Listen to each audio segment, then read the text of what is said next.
You're listening to Wildcat Football on 97.5 FM WFBB. This radio station is a ministry of Glen Baptist Church in Glen St. Mary, Florida.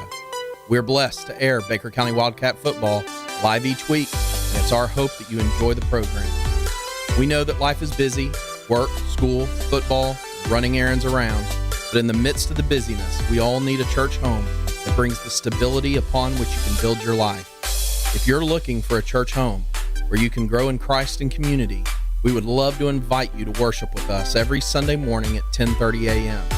Check us out on our website at glenbaptist.org or on Facebook, where you can access church info and content and even watch worship services. At Glen, you get dynamic music, gospel-centered expository preaching, and a wonderful faith community. Come grow with us. Have you ever thought about cleaning out your garage or wonder what you need to do with all those aluminum cans or scrap metal you've got laying around in the backyard? Well, look no further. You just need to load it up and head to American Recycling. Tim Hughes owns and operates American Recycling on Woodlawn Road in McClenny, Florida. They're open Monday through Friday, 9 a.m. to 5 p.m., and on the second and fourth Saturdays of every month from 9 a.m. to noon. Stop by and see Tim and maybe even cash in on that stuff you've got laying around. Tim and American Recycling say, go Wildcat. Baker County Farm Bureau wants to wish the Baker County Wildcats much success this football season. Baker County Farm Bureau, specializing in auto insurance, homeowners insurance, along with life insurance. To get started with Farm Bureau, contact Jack Baker or Justin Webb at 259-6332. That's 259-6332. Hi, this is Larry Birkins of Birkins Chevrolet in McClenny. It is truly an honor to help make these Wildcat radio broadcasts possible. Birkins Chevrolet with sales and service 6 days a week. Cars, trucks, SUVs, certified used cars. We help customers establish or reestablish credit. Thank you, Wildcat fans. From Larry Birkins at Birkins Chevrolet, US 90 in the heart of McClenny. Online at BirkinsChevy.com. For over 50 years, Dependable Heating and Air Conditioning has been serving the community of McClenny. They provide quality air conditioning, HVAC, and electrical work to the residents of McClenny and the surrounding areas. The phone number for Dependable Heating and Air Conditioning is 259-6546. Oscar and Susie Gray would like to say, go Wildcats. Again, that's Dependable Heating and Air Conditioning, 259-6546. Dual State Real Estate is a proud supporter of Wildcat football. We offer home and land sales as well as property management in Florida and Georgia. Come in for a free consultation and we'll show you how to get up to 16% more for your property. Mention this ad and we'll give you free buyer representation. Don't hesitate. Call Dual State, owned and operated by Sabrina Thrift. Call us today at 904-397-0263 or check us out at dualstaterealestate.com. We'll give you service you deserve from people you can trust. And at Dual State Real Estate, we are always Wildcat proud. Since 1981, Higginbotham's Towing and Recovery has been serving the community of Baker County, providing safe and reliable towing needs. If you need a car or truck towed or even a shed in your backyard, Higginbotham's is a place to call. Located in Glen St. Mary, they are available 24 hours, 7 days a week. 259-4375. That's 259-4375. The Higginbotham family is so excited to be a proud supporter of Wildcat football. Stay home. 2 words that everyone's saying these days. At Hometown Home Health, you can receive nursing and therapy services in the comfort of your own home. These services are covered by Medicare as well as most major insurance companies.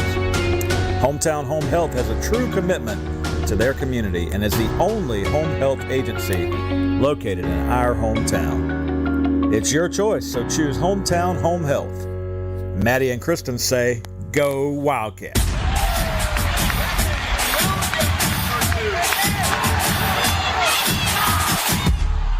I'm about to get up in my zone. It's time to get my game face. And you can try to stay calm. I'm about to get my game face. All day, every day, all time. Drop these gems up on your head like an avalanche in a diamond mine. And you chasing that $2 sign. I'm chasing at my garden. I'm placing my faith up in his grace. And I'm running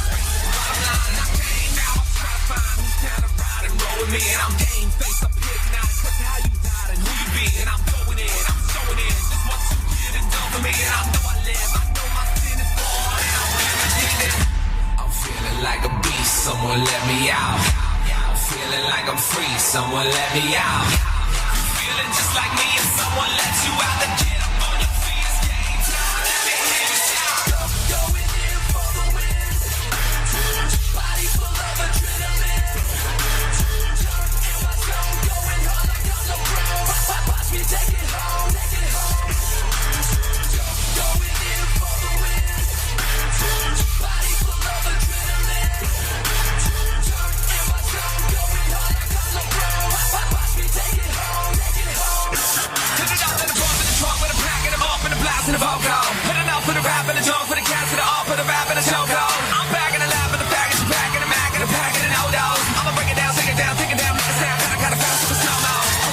KG with an 18, that hard work, we see action. They trying to skip the label, sit them boys in the C-section. We leave this, no leave and we got class, don't need credits. Train ourselves in godliness and it's obvious. The problem is that my click's strong and our wins long. Beast mode don't switch off and our days start before it hits dawn and we finishing when y'all getting up. I hate the pain when I wait to try. 5 a.m. I know it late, but I'ma buckle down. Suffer now, cause I'ma be the champ for my whole life. 4 kg against my team, y'all boys won't float like Macy's. They parade on the money they make it on, but that money won't save them. They think that my guys won't break them. Take them down, you don't really wanna wake us. Haters, clown, you don't really wanna play us. You boys better step up, Shannon Tatum, they know. Going in for the win. Body full of adrenaline. In my zone, going hard like I'm no pro. Watch me take it home, take it home. Going in for the win. Body full of adrenaline. In my zone, going hard like I'm no pro. Watch me take it home, take it home. I'm feeling like a beast, someone let me out. I'm feeling like I'm free, someone let me out. Feeling just like me and someone let you out. Then get up on your feet, it's game time. Let me hear you shout. Let me hear you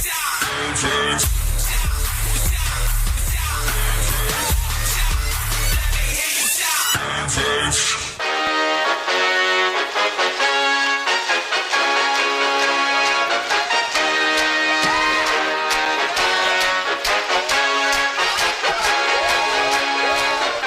I don't play this game to lose. I live like life on the line. A really pretty price was paid for mine. One of a kind, different design. Working, I'm certain you'll see it in time. I gotta shine, so you'll be fine in the nighttime. Let me look you up with the light now. Jesus, babies is toting heaters. The enemies trying to beat us. Dirty dotted deceivers. Lions spotted the cheaters. Blood sucking mosquitoes. Guess why I got you defeaters. Victory is the sweetest. Crunch time was a beaters. 100 got overachievers. Wanna make you all believe. That's all it takes, that's all you need. Success in every breath as we proceed. We made it here, that's realer than the blood you bleed. We made it here, we made it here. Hard times humming, can't keep running till the drummer keep drumming. And if they want something, we here, we here. And if there's ever any questions, you can tell them this was I like to win. I like it. I like it. I like it. I like to win. I like it. I like it. I like it. I won't let her blood, sweat, and tears, but I won't give up. Get stuck, hard work, no luck, won't fight these fears. You can break my heart pieces and pop my God, he gave me his. What you think this is? Winning with the life I live. Train to work with the pressure of pain, yeah, the hard work works, so we work that thing. Bang, that noise again,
tell them it's 'cause I like to win.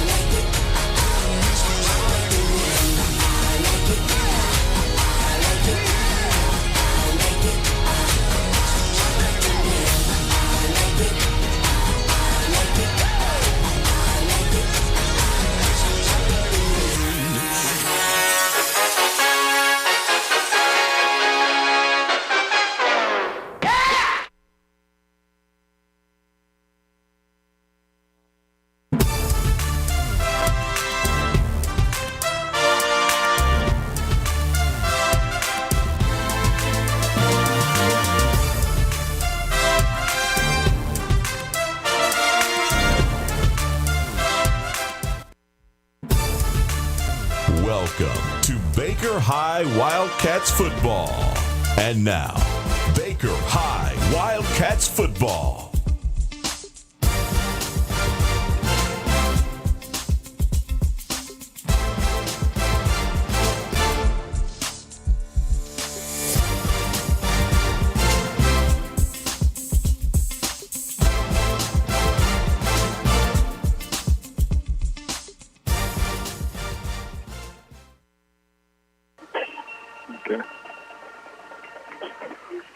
And good evening, everybody, and welcome to another edition of Baker County High School football right here on 97.5 WFBB 2021. Baker County Wildcat football coming to you live each and every Friday night. And as the play has extended here into the 2021 5A state playoffs, the Wildcats find themselves in the regional final tonight, taking on the Eagles from Wakulla County over in Crawfordville. I'm Mike Cruz, joined as always by Jackie Baker, and we're set to bring you all this action here tonight. The Wildcats into round 3 here in the Class 5A regional final for the chance to win a region championship. We talked about it.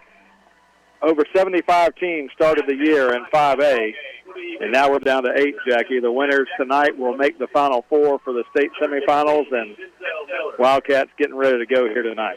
Hey, I mean, Mike, what better place to be? Anytime you get a chance to wake up on Thanksgiving morning and have a football practice, it means 2 things.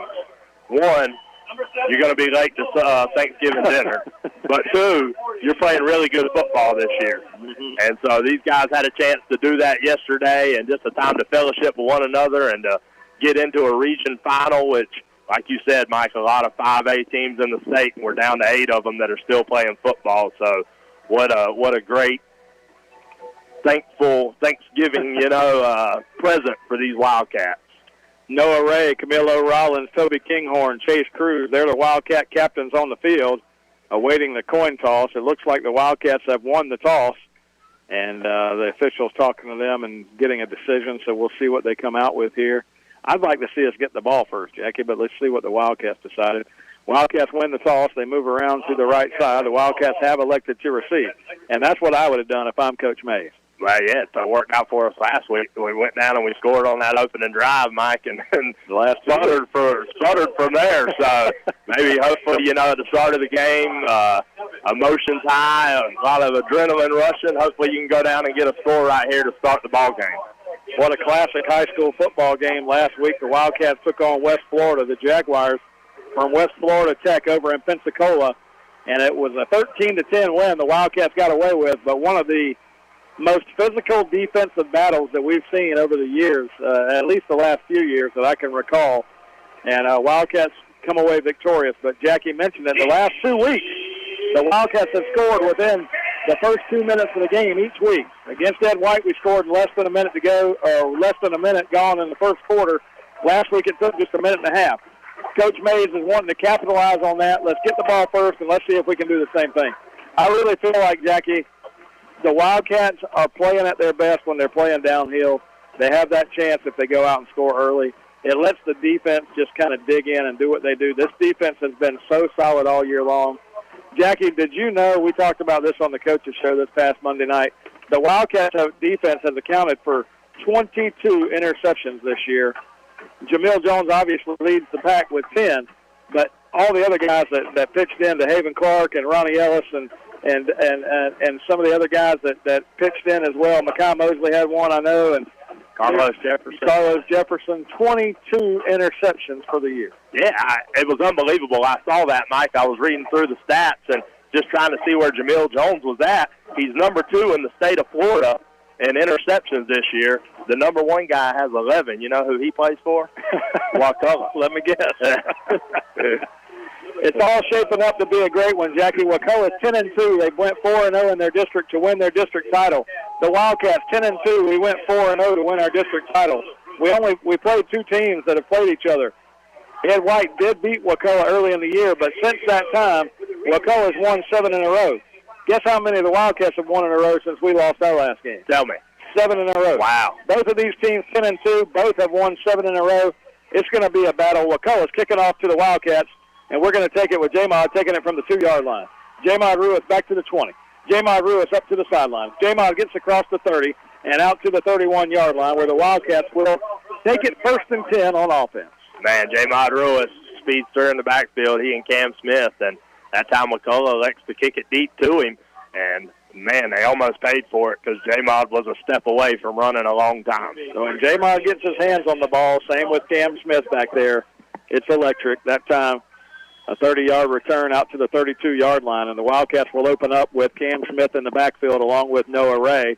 2 receivers to the left and 2 to the right. Very traditional look, but no Jamarian Baker to start the game. First down play, Cam Smith's going to run it straight ahead, and Smith's got a hole, 45-50. They will not catch him, 45-30. 35 all the way down the sideline, and the Wildcats on the first play from scrimmage. The Wildcats just run that zone play, the trap play, Jackie, and Cam Smith has just taken it 68 yards for a touchdown. Wow is all I can say. We talked about how electric this defense was going to be, and Cam Smith said, well, let me go ahead and talk to Larry Burke and just come on and chase me all the way to the end zone with a huge touchdown for the Wildcats. Jackie, that one was the fastest of the 3. We scored in less than a minute week 1, a minute and a half last week. Tonight, 18 seconds. The Wildcats score in 18 seconds. Unfortunately, Blake Mays has missed the extra point, though, and it's going to be 6-0. What would Larry Burkins say about that touchdown? Larry would say, come on, Cam Smith. My goodness, you just look fast, son. He hit it. We talked about him all year. I thought maybe, though, that this Wakulla team would have somebody that could chase him down, but nobody was catching Cam Smith on that play. No, I got excited because once he hit the 45-yard line, there was nobody that was going to touch him. So that's why I got a little excited. Sorry, folks, but I saw the big hole open up, and it was exciting. Cam Smith to the end zone. I just wish we had that extra point. That's a couple weeks in a row. It almost came back to honest. Well, Blake Mays has got it teed up here. 11:42 to go, first quarter. And 18 seconds into the game, the Wildcats have opened up with a touchdown. And that's why I said, hey, love to start off with the ball here, and that's what the Wildcats did. High kickoff comes down, taken by the up man, and he's going to get it out to the exact same place the Wildcats started on the other end, the 32-yard line. That Blake Mays did a good job that time. He just put it right down there. We couldn't get a bounce. We're just trying to get a bounce on that ball, Mike. Kicks it right there in a hole, finds a hole, and ball just bounces right to the return man, unfortunately. Number 2 is Zamarian Smith. He's a senior running back for Wakulla. He's in the backfield now, along with number 10 is Hayden Cleese. He's the quarterback. He is a sophomore, 6 foot, 160-pounder. He'll be in the shotgun with Smith beside him. So Cleese is the quarterback, Smith is the back, and they're going to get a false start on the first play, and they're going to back them up 5 yards. And that's what a crowd can do for you, Mike. Good to see Memorial Stadium packed here on a Friday night. Has it not been? I mean, it's been okay. I get it. The holidays were around. Everybody was out of town, but man, you're in a regional final. You got to get here and get loud. Yeah, no, I saw a lot of folks here before the game and getting ready to go. Here we go. Handoff to Smith up the middle, and the Wildcats are not going to be fooled on that one. Saw Cavs in there along with some other Wildcats, and he only gained about a yard. Nothing doing that time. Wildcat defense does a good job. Number 2 here for Wakulla is Amarian Smith, a guy that's leading the state. I think he's in the top 10 in rushing yards, so a guy to look for all game long, and this Wildcat defense is going to have their work cut out for him, Mike. But I think if I had my choice, we've shut down a lot of good running backs over the years, so I like our chances. Yeah, man, I like our chances too. I mean, the thing is, you want to come out, take control of the game early, see where we go. 2nd down, 13. They're going to hand it to Smith, running wide to the left side, and Orlando Holland comes over and makes the tackle. Smith, you can see that speed that he runs with, and he gets out to the 34-yard line, but it's going to be a 3rd down and 7. 3rd and 7 here, and a good job of Orlando Holland in pursuit that time. You're right. Smith, he's a speedy back, and he tried to get to the outside there, and it's not going to take him much room, but this Wildcat defense swarms to make a big stop. 3rd down, 7. Wakulla is at their 34-yard line. They need to get it out across the 41. Cleves, the quarterback, fakes the handoff, fires one deep down the middle, and this is going to be out of the reach of everybody. DeHaven Clark had the coverage. He was looking for his running back, Smith, way down the field, and the Cats have forced a 3 and out here, Jackie, and the Cats, with a 6-0 lead, are going to get the ball back with 10:14 to go in the quarter. Yeah, what a great stand that time by that Wildcat defense, and you caught it. We talked about how fast Demarius Smith was. He wasn't catching up to that ball. DeHaven Clark back there in coverage, and now J-Mod Ruiz going to get a chance at a return here. J-Mod standing back at our 35-yard line. I'd love to see him come up. Just come up about 5 more yards. It always seems like we're a couple of yards too far back. J-Mod's going to get a chance to, no, and he backed up from it. He's going to catch it at the 25. J-Mod's running to his left. The problem with that is when you wait on the bounce, then you give the guys a little more closing time. If you come up and catch that in the air, you got more time, and he could have made a move. They don't give him any return yards, and the Cats will take it from the 25. Yeah, I agree with you there, Mike. If we could get on those returns, even if you got a fair catch, just get there and at least give yourself a chance, because you're right, taking it on the bounce there cost him about 2 yards.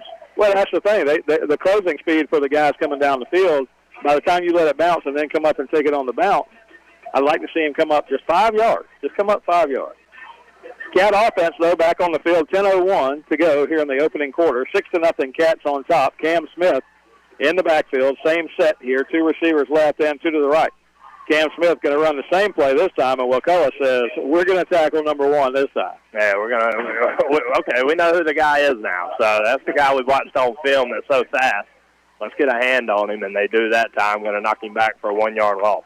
Now the Wildcats are going to send Derek Major to the left side, and you're going to have 3 receivers on this side near the Wildcat sideline, 1 receiver on the top of the field. Straight drop. Noah Ray looks for a receiver. He's got a catch made by J-Mod. J-Mod makes a man miss, and he gets out to the 34-yard line. Close to springing a play over here. They were looking for J-Mod to get a block on the edge. He came up and caught the pass in stride and gets to the 33. That's actually a great pass by Noah Ray and a good catch by J-Mod Ruiz. 3rd down and 2 now. The Wildcats need to get across the 35 for a 1st down. Let's see if we can keep this drive moving. Cam Smith is going to be buried, though, right at the line of scrimmage as the Wildcat offensive line just trying to move the sticks there, and we can't do it. It's going to be 4th down. I'm afraid he did actually get a yard, so it's 4th and 1. The Cats are going to show that they're going to go for it, but look for a hard count here. You get the hard count from Noah Ray, and now looks at Coach Mays. I don't think that Coach Mays wants to go for it this early in the game, Jackie, but he's got a lot of time on the play clock that has to burn a timeout. Yeah, that early in the game, my goodness, that's a heartbreaker there. You just needed a yard. You'd have loved to have seen us dig deep and try to get that. Well, we're going to take a 30-second timeout. Cats on top 6-0. You're listening to the 2021 FHSAA Region Final here on 97.5 WFBB. Have you ever thought about cleaning out your garage or wonder what you need to do with all those aluminum cans or scrap metal you've got laying around in the backyard? Well, look no further. You just need to load it up and head to American Recycling. Tim Hughes owns and operates American Recycling on Woodlawn Road in McClenny, Florida. They're open Monday through Friday, 9 a.m. to 5 p.m., and on the 2nd and 4th Saturdays of every month from 9 a.m. to noon. Stop by and see Tim and maybe even cash in on that stuff you've got laying around. Tim and American Recycling say, go Wildcat.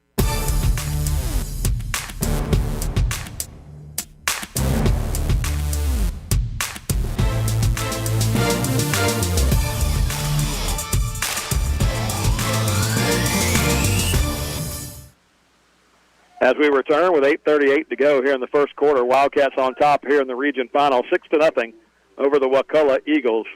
Jamil Jones during the break gets off a 35-yard punt for the Wildcats.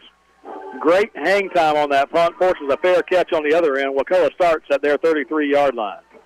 The quarterback is Cleese. He's going to hand it off to Smith, number 2, and Smith is going to be hit by Orlando Holland again. That's 2 tackles early for Orlando Holland. That's a terrible spot, by the way. My goodness, they're going to give him forward progress. Wow, he didn't even get across the 35. I didn't think so either.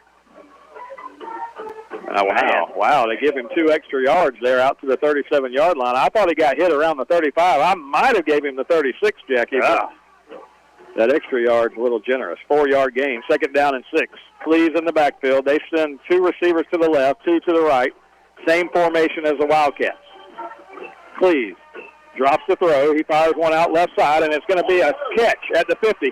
And the receiver got away from the Wildcat corner who came up and tried to make a play on the ball. And that ball-hawking defense for the Wildcats got burned that time. Yeah, that time just a little short route. And we've watched it for 2 weeks, Mike, and we talk about they do it all game long. And eventually we'll jump it. But, man, we tried to jump one early on in the first quarter here, and it cost us big time, and that's a big game for Wakulla. Well, and that was Jones. And Jamil, you know, he's got 10 interceptions on the year. Jackie, he was about maybe a half yard from having a number 11 right there. And maybe going. He would have taken that one to the house. It was a good read by Jamil. He was a half step late. 1st down and 10 from the 28-yard line. Cleese going to hand it to Smith. Smith's going to be hit at the initial line of scrimmage there and fighting for yards. They're going to finally blow the whistle at the 23-yard line, and he'll pick up 4 on 1st down, maybe 5. Yeah, Smith, he's trying to show that he can lower his shoulders too. That time really nothing doing at the line of scrimmage, and he just powers his way for big gain there on 1st down. 2nd down and 5 now. Wildcat defense needs to dig in here. Wildcats opened up with a 68-yard run for Cam Smith to open the game and open the scoring. Missed the extra point, and that's where we sit. 6-0 with 7:18 to go, and the clock running here in quarter number 1. Cleese in the shotgun for Wakulla. Cleese is going to hand it to Smith. Smith running to the left side. He's running toward the sideline on the Wakulla side, and he's going to pick up about 10 yards. Smith doing a good job when he gets to the outside. He's very similar to what we have in the backfield. He sees a crease, and he plants that foot. He can get there in a hurry and picks up 7 or 8 and going to pick up a 1st down here for Wakulla. Well, the key on that toss sweep out to the left, or it's kind of like a toss sweep. They handed it off inside, but the key is the outside blocking, you know, and they got good blocks on the outside, no holding calls over there. It seemed like last week every time we went outside, we got a holding call on that same play. You're right. 1st and 10 from the 15-yard line now, and you're going to get a timeout for Wakulla early. So both teams in the first quarter having to burn a timeout. Wakulla wants to think about it. Jackie, they got a big play on the pass play, but here, if you're the defense, you can settle in, and let's see if we can turn them away with at least a field goal opportunity. Yeah, I mean, this Wildcat defense, they've done it all year long. We've let teams get down here inside the red zone even and made a stop, found a way to get it done. So we're going to have to dig deep here. We go back to that previous possession, though, Mike. Oh, man, that's frustrating to get there on 3rd and 1 and then have to burn a timeout afterwards. Not having Jamarian Baker in the game hurts you in situations like that. More the power guy that can pick up yards after contact. And listen, Cam Smith is a great running back, don't get me wrong, but Jamarian Baker with the big body can usually fall forward for that yard that you need. Well, we talked about it. They complement each other so well. Jamarian, the big back, runs more upright. Cam Smith with the burst of speed. So you don't have that luxury tonight with the 2 guys. So Cam Smith's going to be your feature back, and I'm sure they'll work some other guys back there as we go along. 1st and 10, though, for Wakulla from the Wildcat 15-yard line. They go to an under-center set here with the quarterback, Cleese. Cleese sends a man in motion. They're going to run the ball straight ahead, and they're not going to go anywhere this time. The Wildcat defense comes up. Ronnie Ellis, one of the guys there, makes a tackle. They get 1 yard. That's the key, Mike. We talk about getting outside and seeing that crease. Well, in that crease, you got to have a defensive fit. And that time Ronnie Ellis fit it just fine, and Camilo Rollins got out there and made the tackle early before Smith could get anything going. Now you're going to get the mid-quarter break here. Got some officials from the Swanee Valley Conference here tonight. 6:40 to go. Well, I thought they were calling a mid-quarter timeout, but I'm not sure what they're doing. Exactly. The team's still lining up.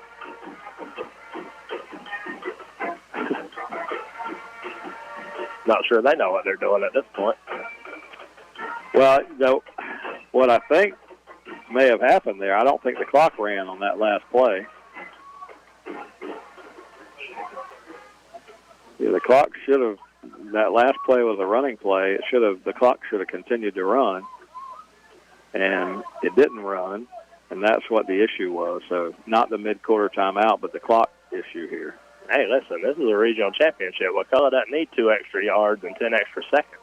No, and the clock should have been continuing to run. So, I mean, that play was, they stopped the clock, and it should have just continued to run. So now, 6:24, and the clock is running. Here we go. Cleese in the gun. Cleese is going to roll to his right. 4 receivers this side. The Wildcats cover it well. Cleese under all kind of pressure, and he didn't get hit by a Wildcat, but we force a sack as he falls down all the way back to the 32-yard line. Orlando Holland was the first guy there, but he had 4 Wildcats chasing him down. My goodness, what a play by that Wildcat defense. And you said it didn't have to touch him, but had him running for his absolute life back there, and he tried to make a play, and just Wildcats everywhere. As he spun out of it, I saw Gibson coming in there, Tressler, Spurlock, Rollins, everybody chasing him down. So now, barring a miracle, after that huge sack, Wakulla's going to need 3rd down and about 25 to get it all the way back to the 5-yard line where they need to go for a first down. Huge sack for the Cat offense, or Cat defense. Smith's going to run this one. Orlando Holland was getting held, but Toby Kinghorn has a good read on the running back, and he's not going anywhere. Give him a 3-yard gain to the 29, and a big stop here by this Wildcat defense. That is a huge stop. I'm telling you, Mike. Toby Kinghorn, even on that play, Mike, he didn't make the tackle, but forced Smith to cut back inside and hung with him there, made him stutter step until the troops could arrive, and they take Smith down for a short gain.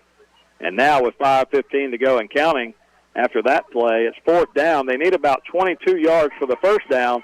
They're out of range for a field goal. This would be about a 46-yard field goal, so they're going to have to go for it. The Wildcats just need to play solid prevent defense here. 4th down. Cleese in the shotgun. Rolls to his right. He's going to send 3 guys out here. Now Cleese is going to run with it, and that's not going to get what they need. Cavs comes up, makes the tackle, a couple of yards upfield, and this Wildcat defense has forced a turnover on downs. And that's just from swarming. That's nothing fancy there, Mike. That's lining up and saying our guys are going to whip your guys in the trenches, something we had a hard time with last week, and those guys are getting after Cleese so far in the first quarter. Write that one down, Jackie. Wakulla was 1st and 10 from the Wildcat 15-yard line, and after all is said and done, we force a turnover at the 24, so they lose a total of 9 yards on that possession, and the Wildcats will take it 1st and 10 from the 24 with the 6-0 lead when we come out of the mid-quarter timeout here. Right where you want to be. We talked about it. The defense come up with huge stops all year long, and I'm not sure, at least so far in the season, that may be one of the biggest, Mike. You called it. I mean, down inside to the 10-yard line there, and, man, able to push them all the way back to no point. So now we got to have this Wildcat offense figure something out here and at least get the chains moving, and let's try to flip this field position. Well, last week we saw it, Jackie. We opened up the scoring 13-0 last week, and we ended with 13 points, and that was all in the first quarter. I'd like to see some points here throughout the game and see if we can open this up somewhat against Wakulla, but they're here for a reason. They're a tough ball team. Noah Ray fakes the handoff inside to Cam Smith, and he fires one over there. Maybe he fired it a little too hard, and it's incomplete. Bounces off the receiver. That was Derek Major he was intending for there at the 25-yard line. Yeah, put a little extra zip on that one. Major couldn't get it with his hands. Can't let it get to your pads, Mike. Well, just trying to loosen up that front there. You know, they fake the handoff to Cam Smith, going to hit Major for a 5-6-yard gain, and the pass just a little hard. Coming across to the left side this time, looking for Major again, and this time Ray throws it a little high. Yeah, he's there, though. Major's open on these 2 plays, and, again, they're just something that has killed us the last couple of weeks. Just a little short, intermediate passing game there, and those are ones you want to complete. Well, you need to complete those. You need to, because now you're in a 3rd and 10.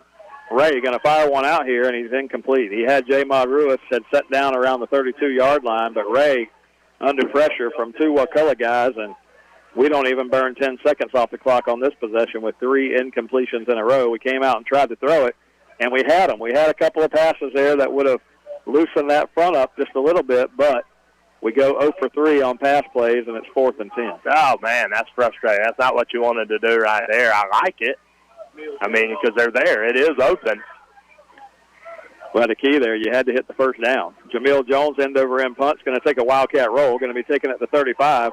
Blake Mays, the first guy there, and the Wildcats are going to take him down around the 39-yard line as looks like Javante Elliott comes in to clean up. Blake Mays was the first guy there, and Javante Elliott makes the tackle, and they're going to be down at right at the 40-yard line. So 1st and 10, they get good field position here. And you hate to see that because the last 2 possessions for the Wildcats have been 3 and outs. And like you said, you mix it up there with the passing game a little bit. We don't run much time off the clock with the incompletions, but, Jackie, those passes were there. We got to be a little more clean. Yeah, and I mean, listen, if nothing else, it gave them something to look at. They don't have their ears pinned back maybe so much. Looking at Cam Smith, no, we can't throw it out there, but you got to prove to them you can catch it, too. 2 receivers to the right, 1 to the left for Wakulla here. Cleese in the shotgun. He sends a man in motion. They're going to fake the handoff to him, and Cleese is going to run it. I think that was a busted play. It looked like, number 1, Gabe Carter, the receiver, was coming around to take the handoff. At least that's what Cleese thought, and he's going to be hit in the backfield for a 2-yard loss. I'll tell you who didn't care that it was a busted play, and that's big Kaz right there. Kaz said, oh, y'all just going to let me run right to the quarterback? Okay. Good play out of that linebacking core all season long. Can't say enough about what Kaz has done this year. Just a sophomore on this Wildcat football team, and we call his name every week. 2nd down and 12, they run the same play. Smith's going to get the carry, and Smith's going to get a first down across midfield as that time the C's opened up, and Smith just takes the run right through the middle. They faked that. Again, Carter came in motion. They faked it to him, gave it to Smith up the middle, and he picks up about 16 yards. Oh, man, it doesn't take much for Smith to get loose right here. You don't hit him at the line of scrimmage, he's going to make you pay, and that time he does, picks up a big first down. You can see the speed with Zamarian Smith, number 2. He's a senior running back for this Wakulla team. A big reason why they're here in the region final. 1st down and 10 from the Wildcat 46. No backs in the backfield. Clee's going to roll to his left, and he's going to find a receiver over there, and they're going to say he caught it right at the 41-yard line. A gain of 5 as he goes out of bounds as he catches it. Now they're coming up to overrule it and say it's incomplete. Yeah, that's it. Hit the ground. I saw it from up here. Side judge maybe should have had the best angle, but apparently did, as the back judge had to come in and tell him it was incomplete. Yeah, that play was just a pure play like we were running, trying to just get the defense loosened up on the front line. They tried to hit the receiver over there, but since it's incomplete, now they face a 2nd and 10 at the Wildcat 46. Yes, again, we talked about it for the last couple of weeks now. Kind of the Achilles heel of this Wildcat defense are those short, just quick hitter passing plays. And Wakulla tried to get one there, and it falls incomplete, so a break here for the Wildcats. 2nd down 10 from the 46 of Baker County. Cleese hands it off. This time number 7 is going to get the carry, and he's going to get upfield for about 3 tough yards before he's blasted. That's Xavier Blake, a junior running back for this team. He's carried the ball a couple of times now tonight. 3rd and 7 upcoming for this Wakulla offense. Oh, this will be another huge stop here for this Wildcat defense. 6-0 ball game right now. 2:50 left in the first quarter. The Wildcats are up. Scored on the first play of the game. Cam Smith. super speedy Smith. 2:40 and counting to go here in the first quarter. 3rd down and 7. Wakulla, the Eagles, in the shotgun. He sends 3 receivers to the right side. 1 to the left. Now the back in motion. No backs in the backfield. Cleese rolling to his left. He's under pressure again. Orlando Holland's going to get him. Oh, that's bad.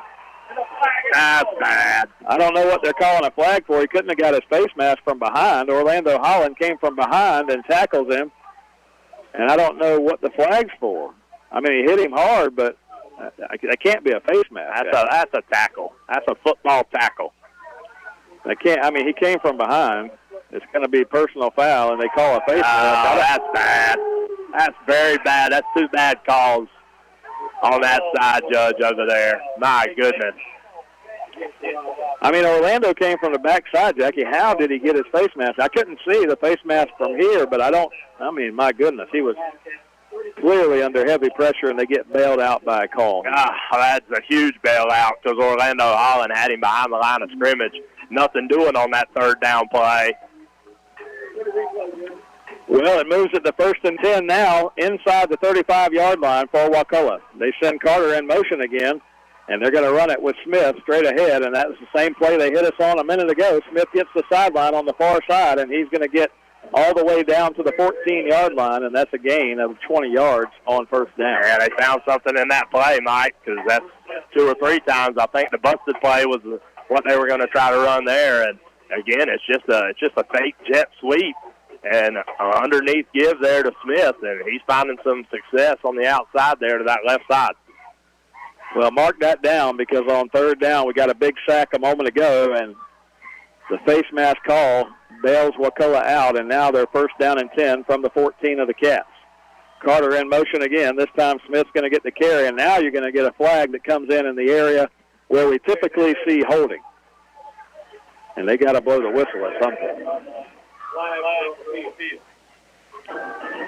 If this is a holding call against Wakulla, it'll back them up to the 24-yard line. The last time they had the ball at the 15 of the Wildcats, we got a big sack to back them up. So Cat defense hanging on in there right now early on. Cats on top 6-0 with 1:56 here in the quarter.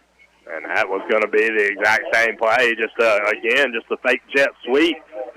Inside give there to Smith, and the Wildcats, after he picked up 2 or 3, were able to bring him down. But you're right, going to get a holding call here.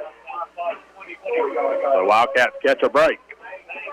Holding call against Wakulla backs them up to the 24-yard line. It'll be 1st down and 20 now. 1:48 and counting here in the first quarter. Cleves, the quarterback for Wakulla, sends 1 receiver to the right, 2 to the left. 1st down play. They're going to hand it off inside to Smith. Smith bounces it outside, and he's going to get some yardage down that left sideline before he's hit out of bounds over there by Ronnie Ellis. But he got the penalty yards back. It'll be 2nd down and 10. Oh, my goodness. I don't know what Smith is seeing over there, but he likes it because every time he's hitting that hole, Mike, and he's picking up chunk yardage at the time.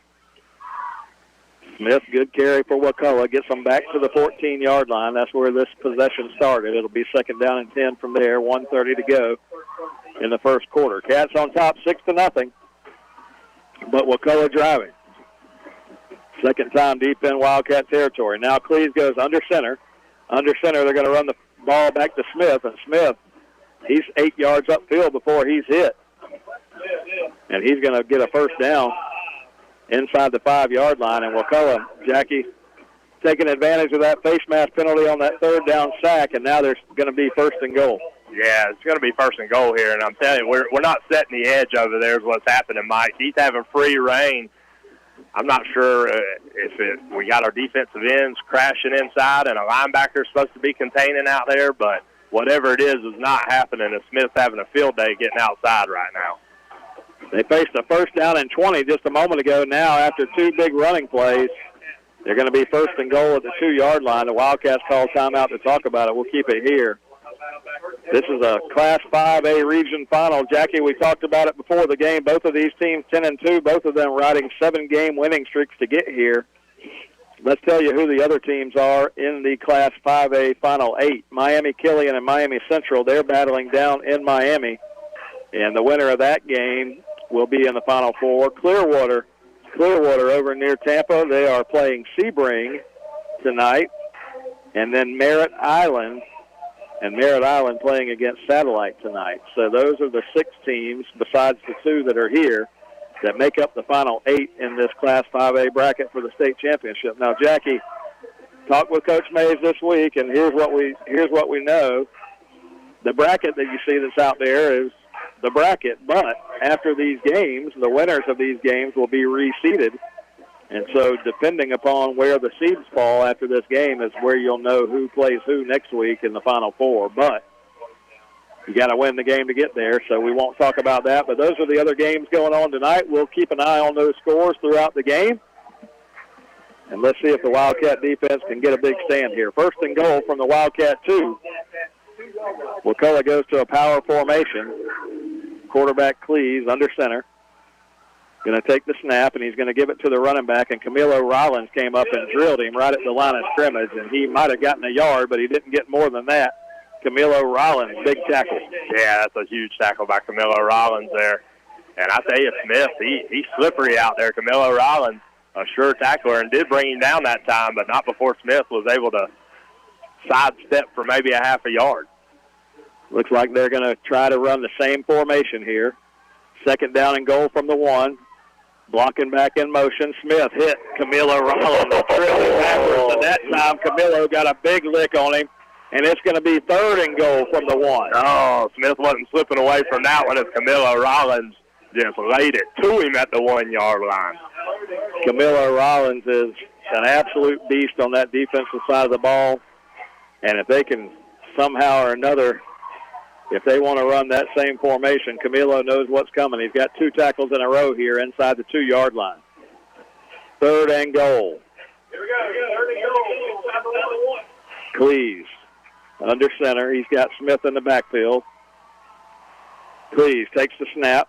He's going to run it straight ahead on the quarterback sneak. And Cleves, I don't know. They're going to say fourth down.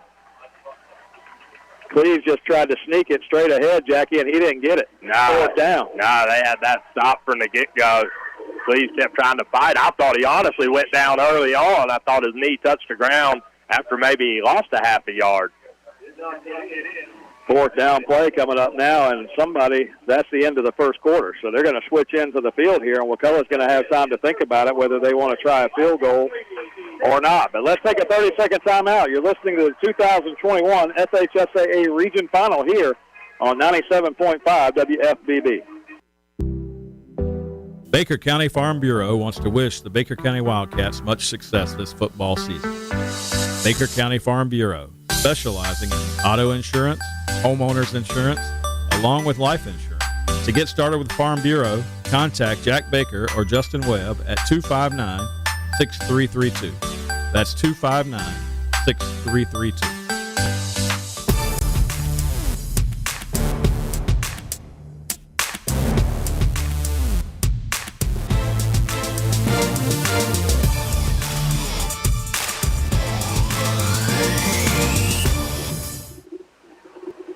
Well, we've got some drama early on as the Wildcats take a 6-0 lead into the second quarter. However, Wakulla knocking on the door. They're facing a fourth down and goal from the 1 yard line of the Wildcats, and Wakulla is going to bring the offense back on the field. Quarterback is Cleves. Cleves is going to go under center again here, and you're going to have a chance for Wakulla to try to run one in on fourth and goal. Watch for somebody to bounce outside here, Jackie. Wildcat defense has been tough up the middle. Fourth down and goal from the 1. Cleves takes the snap. They give it to Smith. Camilo Rollins hits him, but he extends the ball over the line, and they're going to get a touchdown. Oh, man, and that's what he did too, Mike. I tell you, a ball on the half-yard line, that's hard to stop, and Camilo Rollins had him stopped, and Smith able to reach the ball over the goal line, like you said. Camilo came in and had the shot on him, and he hit him hard right at the 1 yard line, but Smith was able to keep his feet, and he just extended the ball over the goal line, and Wakulla has evened the score at 6-6 with a chance to take the lead here on the extra point. The kicker for Wakulla is number 21, Chase Linville, and Linville is going to kick the extra point down the middle, and they take the 1 point lead here. And after 1 quarter of play plus 4 seconds, you've got a 7-6 Wakulla lead here as we get the second quarter rolling. Golly, I thought Camilo Rollins had him stopped there and had stopped him the 2 plays prior to that, and that would have been a huge stand for this Wildcat defense. But now the offense got to rally and get something going here, Mike. Jackie, rights to this broadcast of the Region Final Championship game here in the 2021 FHSAA 5A Football Championships have been granted to WFBB 97.5 by the Florida High School Athletic Association, and is intended solely for the enjoyment of our listening audience. Any rebroadcast, retransmission, or other use of this broadcast without the express written consent of the Florida High School Athletic Association is prohibited. Tough one for the Cats there. The big play on that drive was a 15-yard face mask after the Wildcats had stopped Wakulla on third down. The face mask kept the drive alive and able to keep going. J-Mod Ruiz going to field it at the 5. J-Mod comes back up to the 20, and he's going to be tackled right there along the 22-yard line. And the Wildcats will start it out 1st and 10 from there. Wakulla, the Eagles, with a 1-point lead.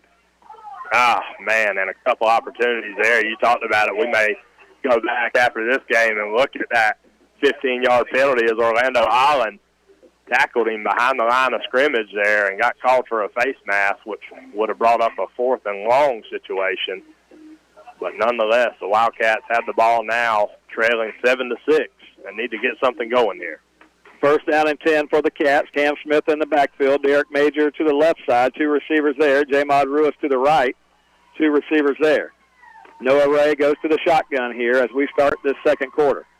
Going to hand it off to Cam Smith, and Cam Smith fighting, moving his legs and getting out near the 25-yard line. Will be a gain of a couple of yards here. 2nd down and 8 upcoming. Good job by Cam Smith that time to pick up a couple there on 1st down. Not much doing on the handoff as the Eagles are ready for number 1 after the first play of the game. 2nd down 8, Noah Ray in the shotgun. Noah Ray takes a straight drop. He's looking downfield. He looks for a receiver around midfield, and it's going to be pass interference against Wakulla as the defensive back over there never turned around and looked for the ball. The Wildcats trying to hit Major up around midfield, and we're going to get a flag here. Yeah, good call that time. Major tried to come back and get it, and that's actually a good throw by Noah Ray, a little back shoulder throw. The cornerback's not going to turn around. Noah Ray says, I'm going to give my receiver a shot. Major fighting back for the ball, couldn't get there, so the Wildcats going to pick up an easy 15. Well, we don't get them very easy. The Wildcats definitely have been flagged more than the other team here in the playoffs this year, but we get a break on this one, a pass interference call, and the ball moves out to the 29-yard line here, 1st and 10. A little breathing room for this offense, and let's see if we can get a drive going. 7-6, Wakulla on top early on. Noah Ray fires one left side. A catch is made out near the 47-yard line, and he gains a yard after the catch to pick up 9 there, and that pass was dangerous, Jackie, but he gets it to the receiver, and Cam Smith makes the catch. That must have been a really good throw because I thought the quarterback broke on that and picked it off and was going the other way. It was close. They had a guy jump the route, but the pass got there. Cam Smith, an 8-yard gain. 2nd down and a long 1. Noah Ray going to keep it himself, running to the right. Noah Ray's got the 1st down, and he's into Wakulla territory and runs over one of the Wakulla defensive backs there. A good run by Noah Ray. Picks up 14 and a Wildcat 1st down. That's a great run by Noah Ray because when Noah Ray uses his legs, Mike, it adds a whole new wrinkle to this offense. 1st down Cats now moving after the Wakulla touchdown. We're at the 41-yard line of Wakulla. Cam Smith in the backfield. We send 3 receivers to the right side. That's the near sideline. Now we send J-Mod Ruiz in motion. He's going to get the jet sweep. J-Mod outside is going to get tackled around the 39-yard line. He's going to pick up a couple of tough yards. Wildcats trying to sprint it out to the strong side of the field there with J-Mod, trying to spring him over there, but only picks up about 2. Yeah, but you talked about it the last 2 weeks. We've got a flag thrown almost every time on that play, so we'll take little wins right now. No flag, and J-Mod Ruiz picks up 3 on 1st down. Under 10.5 to go here in the first half. A 7-6 ball game. Wakulla with the lead by 1. Wildcats missed our extra point. They made theirs. That's the difference so far. Ray going to fire one across the middle, and Derek Major was the intended receiver. The defensive back came over and hit him as the ball got there, and that was almost one of those where the defensive back went really high. I didn't like that. That's what I thought, too. That was similar to the Orlando Holland tackle earlier as a forearm just came across Major's helmet, but no call. 3rd down now after the incompletion. Wildcats go fast. Noah Ray fires one right side. He's got J-Mod Ruiz at the 25. J-Mod splits the middle, and J-Mod is going to the end zone. And that time, once J-Mod Ruiz got the catch, he was off to the races.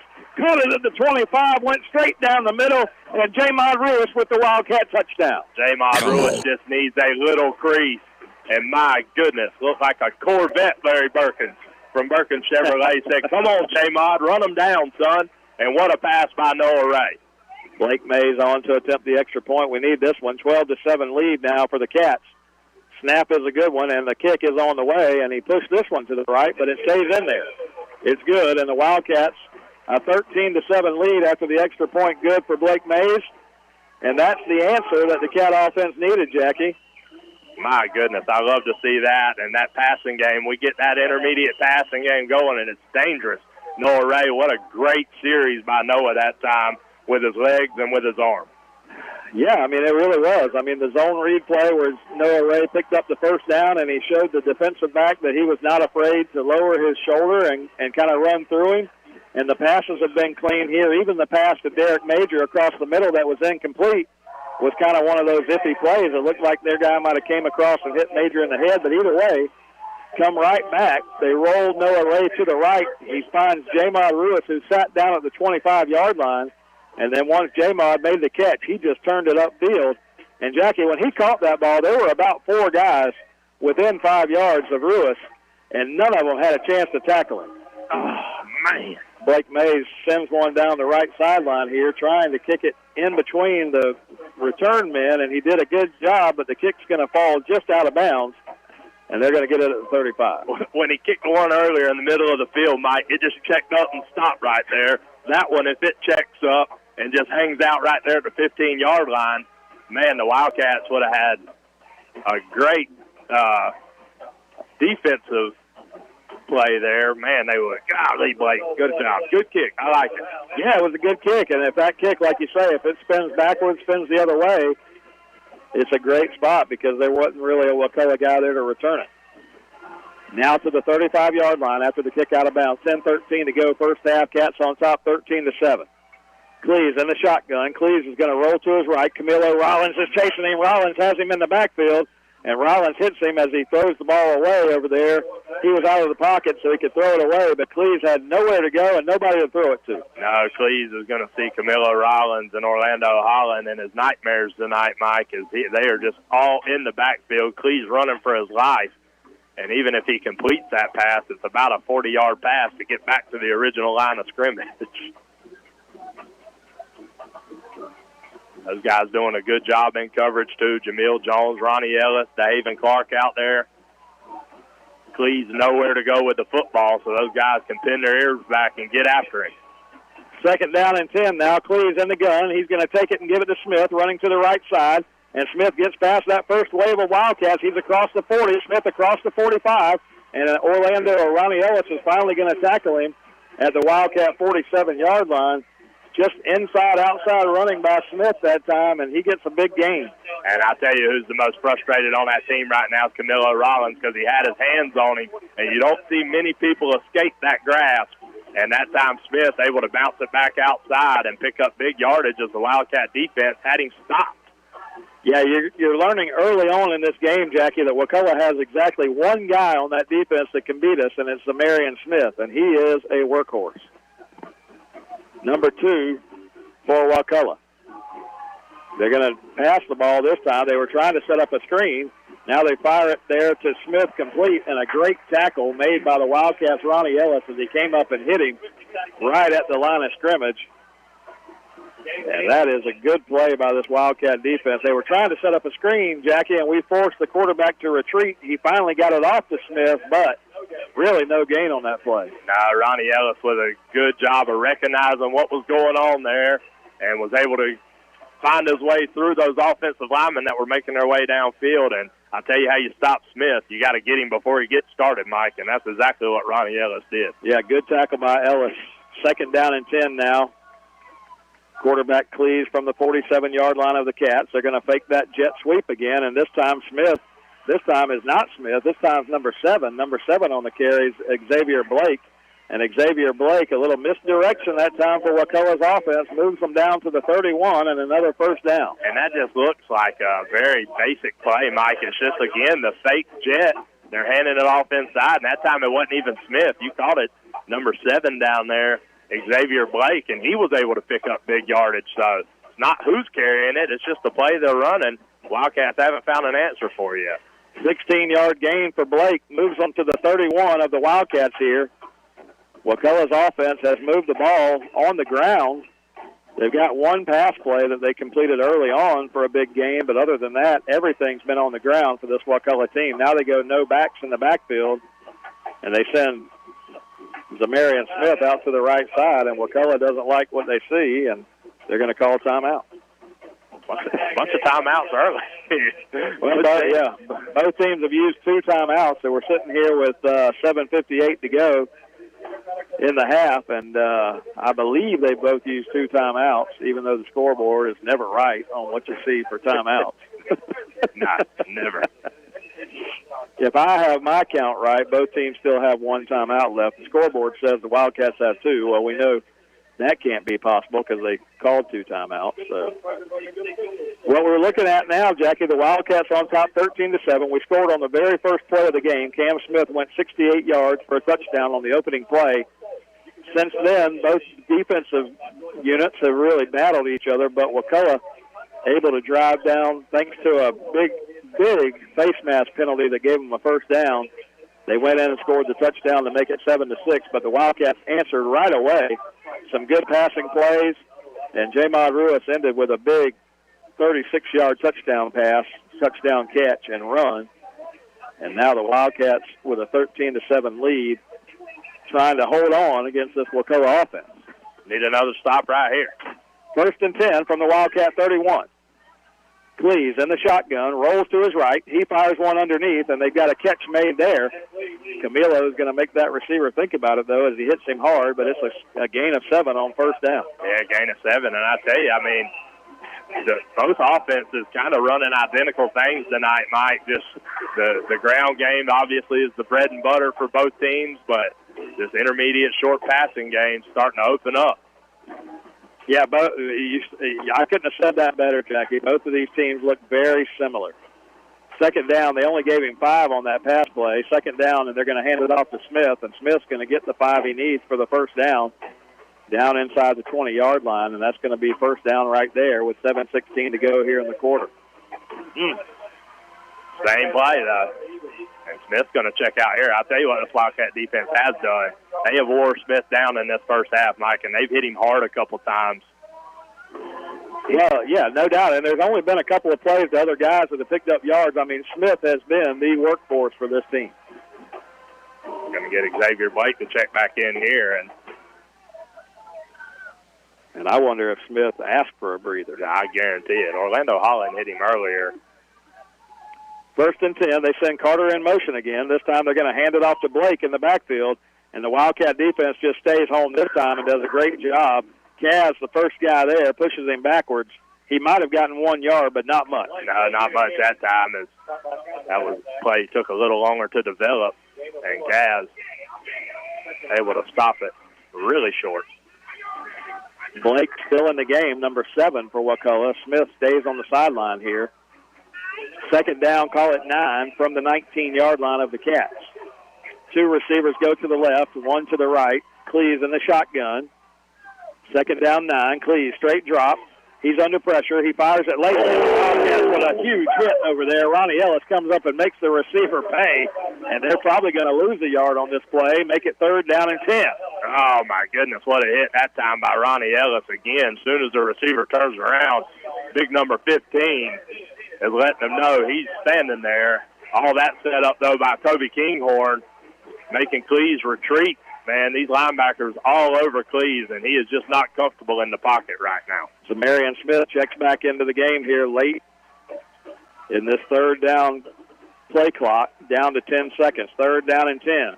And now you're going to get a whistle, and Wakulla's called their last timeout. Scoreboard says they don't have any, but that's their last timeout of the half. You can't always go by the scoreboard, Jackie. 13-7, the Wildcats on top here, 5:28 to go in the first half. And if the Wildcat defense can get a big stop here, we might have a chance to take this one halftime to the locker room, or at least give our offense another opportunity. But very similar to last week, Jackie. It was a 13-3 ball game, or 13-0 game for the Wildcats most of the first half. And they got a field goal in the second quarter to make it 13-3. So this game very much starting out just like last week. Oh, absolutely. And I tell you what, this Wildcat offense, scoring 2 touchdowns, Mike. Last week we had to rely on the defense to score one for us.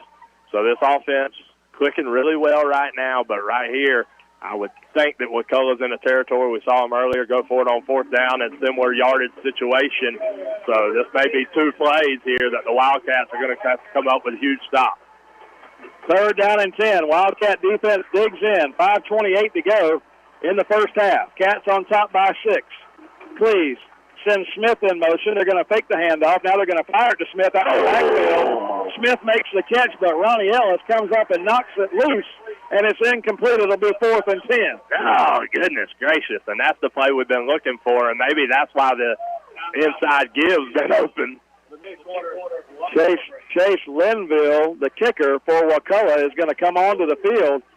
Jackie, I was just going to comment before that last play. The temperature tonight has dropped about 10 degrees since we started. The wind is coming directly from the north, and it's facing against Linville here. They're going to stop this ball around the 27-yard line. It'll be a 37-yard field goal. I watched Linville before the game. I watched him a little bit tonight kicking field goals, and I'll tell you this. He's got a pretty decent leg, but accuracy was something that you have to think about, and I don't know. I don't know here. I'll take it right here. Be a huge stop for this Wildcat defense. They're going to roll him out there and give him a shot at it here. So 4th and 10. Eagles going to elect to try to put some points on the board. Wind blowing a little bit, what I would say a little bit into the kicker's face here from 37 yards in the right hash is where they're going to spot it. We'll see. Either way, they won't get a touchdown this drive. Snap is back. Linville's got his foot into it. He's going to kick it to the left, and it's going to be no good. Oh, wow. And there you go. Good stop. What a stand by this Wildcat defense. I'm not even sure if it had the leg, Jackie. He kicked it left, and it came up. It hit the back fence, but I don't think it had quite the distance to make it across the crossbar there. And so the Wildcat defense, another stop here. That's 3 possessions for Wakulla in Wildcat territory. They come away with only 1 touchdown out of those 3. The Wildcat defense has done their job. No, absolutely. They are playing lights out like they have all season, and I would love to see this offense go down and put some more points on the board after that last drive. Ronnie Ellis on that drive, a couple of big hits on Zamarian Smith, going to make him think about carrying the ball the rest of the way. We're going to fire one out of the backfield here, and it's going to be an incompletion. They tried to fire it to Kevin Smith. Oh, no, that's bad. That's not even close. That's not even close. We've run that play all season long, and it's not even close. And now a flag. That is not a forward pass. They're calling it. They're calling it a backward pass here. Noah Ray fired one out to the right side of Cam Smith. The pass was low. First of all, it was a bad pass to begin with, but they're going to say it was a backward lateral, and that's just a bad call. It's just a bad call. That's a terrible call. And then, listen, in a game like this, that's bad. Oh, man. After the play, you get a sideline warning against the Wildcats, but, man, that's about as bad a call.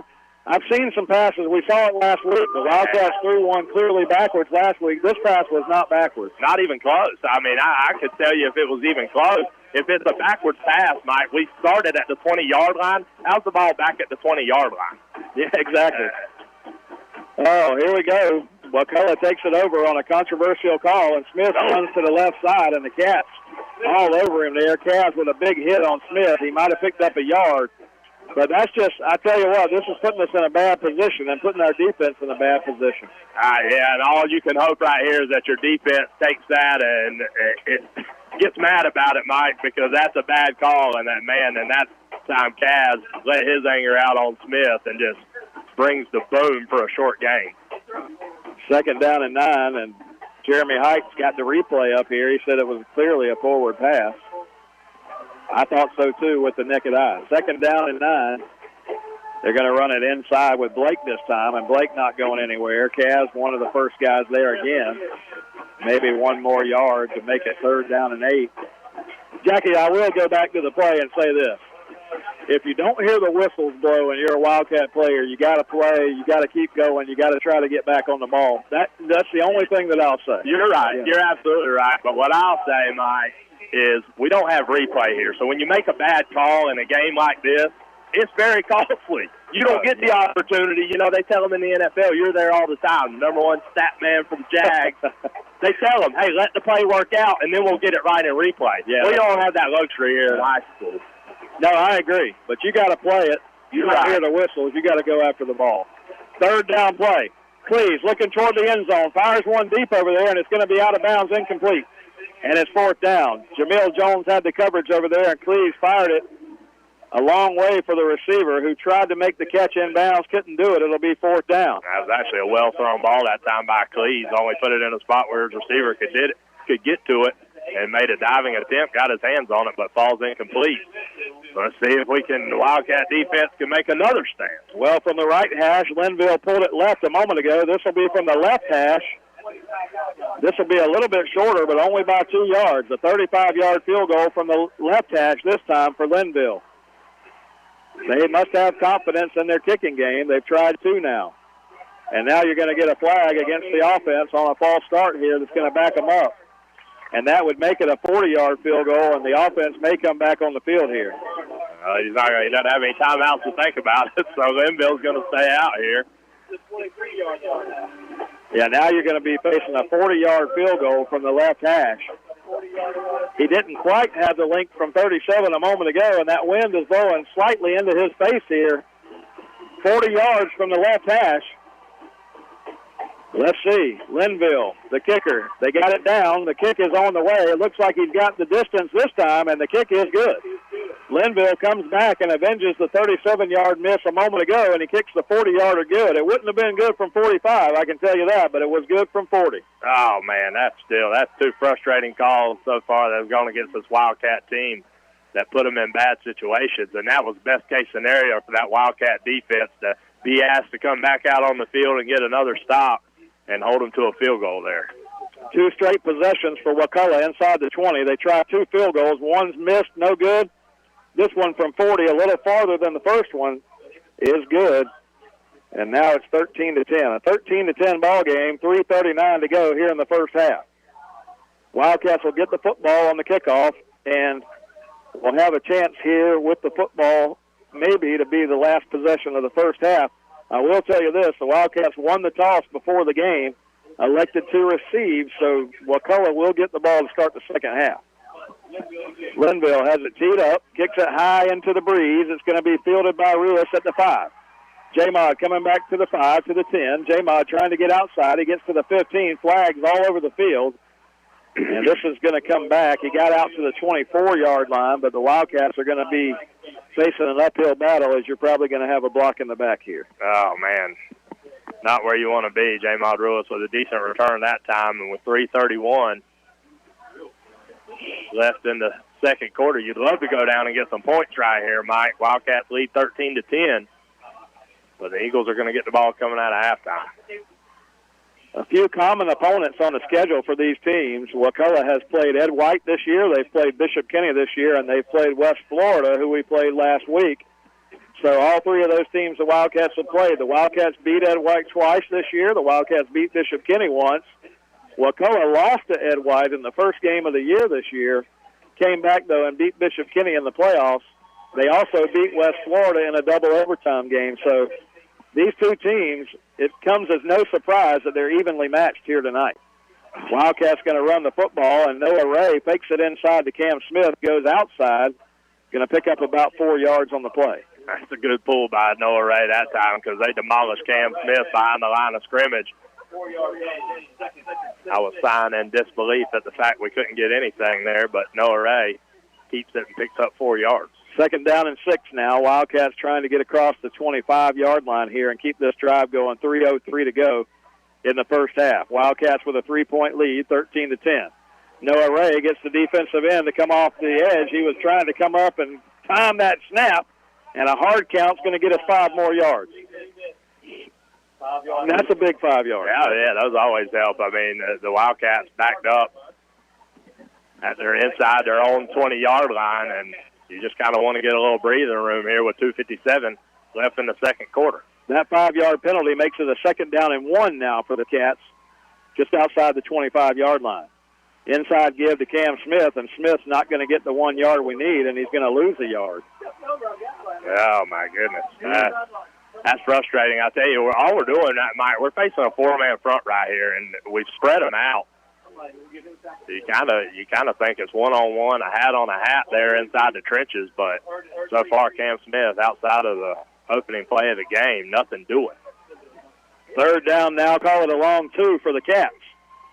Noah Ray in the shotgun, sends the receivers out. He's looking for a receiver, and Noah Ray is going to get sacked. Cats had a 2nd down and 1, and we lost 2 yards on a running play, and then we get sacked in the backfield, and we're going to have to punt it away. Again, where this is killing you at, Mike, this is twice now that you've had 3rd and 1 situations and can't pick up a first down. Punt returners, they send 2 guys back, and they're standing right at midfield, so Wakulla figures to get good field position. Jamil Jones, a good high punt, taken all the way back to the 46-yard line of Wakulla, to the 47 of Wakulla. A great kick by Jamil Jones, forces another fair catch. Yeah, Jamil Jones doing a great job tonight back there, as he's done all season long. This Wildcat defense, we're going to ask them one more time, Mike, if they can get a big stand for us here, as the offense unable to pick up a first down. Well, somebody asked me before the game what I thought, how this game was going to play out, and I said, well, the Cats need to score early, and you need to get some points in the first half of this game, because if I knew what I know now, and I kind of felt like I did, Wakulla was going to be a very tough physical team, just like we saw with West Florida last week, and that's what you're seeing play out here. So a 13-10 lead for the Wildcats, a 3-point lead, but Wakulla with the ball with 1:53 to go in the first half, and they go from their own 47, and they're going to get a delay of game coming out of the punt play. We'll take it. Well, you take it, but, I mean, for Wakulla, you just got to ask, I mean, why are you taking so much time? I mean, it was a punt play. Get your offense on the field and get going. And if I'm the coaching staff of Wakulla, I wouldn't be happy about that. But 1st down and 15, here we go. Cleves in the shotgun for Wakulla. The quarterback takes the ball and rolls to his right. He's under pressure. He steps out of pressure, now fires one downfield, and DeHaven Clark had a bead on it. DeHaven Clark comes up and breaks it up, and DeHaven Clark almost an interception for this Cat team. And I got to tell you, Cleves almost across the line of scrimmage when he threw that ball. Oh, yeah, I thought he was. Thought he was across the line of scrimmage, but I tell you what, DeHaven Clark with a chance there to add on to that interception total for this Baker County defense as he just undercuts the route. The receiver had a step on him, but DeHaven Clark recovers and just drops a interception there. 22 interceptions for this Wildcat defense this year. And that time you almost had number 23. DeHaven Clark came up, made a great play on the ball, broke the pass up. It'll be 2nd and 15. Cleves in the shotgun. They're going to hand it off inside. A little misdirection play that time as Cleves running away from the running back, comes back inside, hands it off to Smith, and Smith tackled hard again. Picks up 3 yards. It's 3rd and 12. Smith is getting up slower and slower every time, Mike. I tell you what, that time Carlos Jefferson just laid it to Smith, and he may go into halftime and say, Coach, I got to have some help here. These guys are killing me. There's no doubt about it. The Wildcats have put some really good licks on Zamarian Smith here tonight, and Zamarian Smith is the one guy, I said, he's the one guy that Wakulla has that is tough for this Wildcat team. But right now, we're winning that battle. 3rd down and 12. Wakulla from their 44-yard line. Cleves in the shotgun. Takes the snap. They're going to hand it off inside again. And Cavs is in the backfield. And again, Smith is going to be saying to these guys, my goodness, they just keep coming. If there's not one, it's the other. And that time, Big Cavs and Toby Kinghorn and Avery Spurlock, my goodness. Wildcats are going to use our last time out here before the punt to think about our offensive possession here. 4th down, 17 coming up for Wakulla. They'll have to punt it away. A great stop again for this Wildcat defense. Those guys came to play, Mike. I tell you what. And listen, let me preface this by saying Zamarian Smith is a stud now. And you can just tell the way he moves out there that he's been able to hurt a lot of teams. But so far in this first half, this Wildcat defense really keeping him in check and making him know that he's in Memorial Stadium on a Friday night, and things don't always come that easy in Baker County.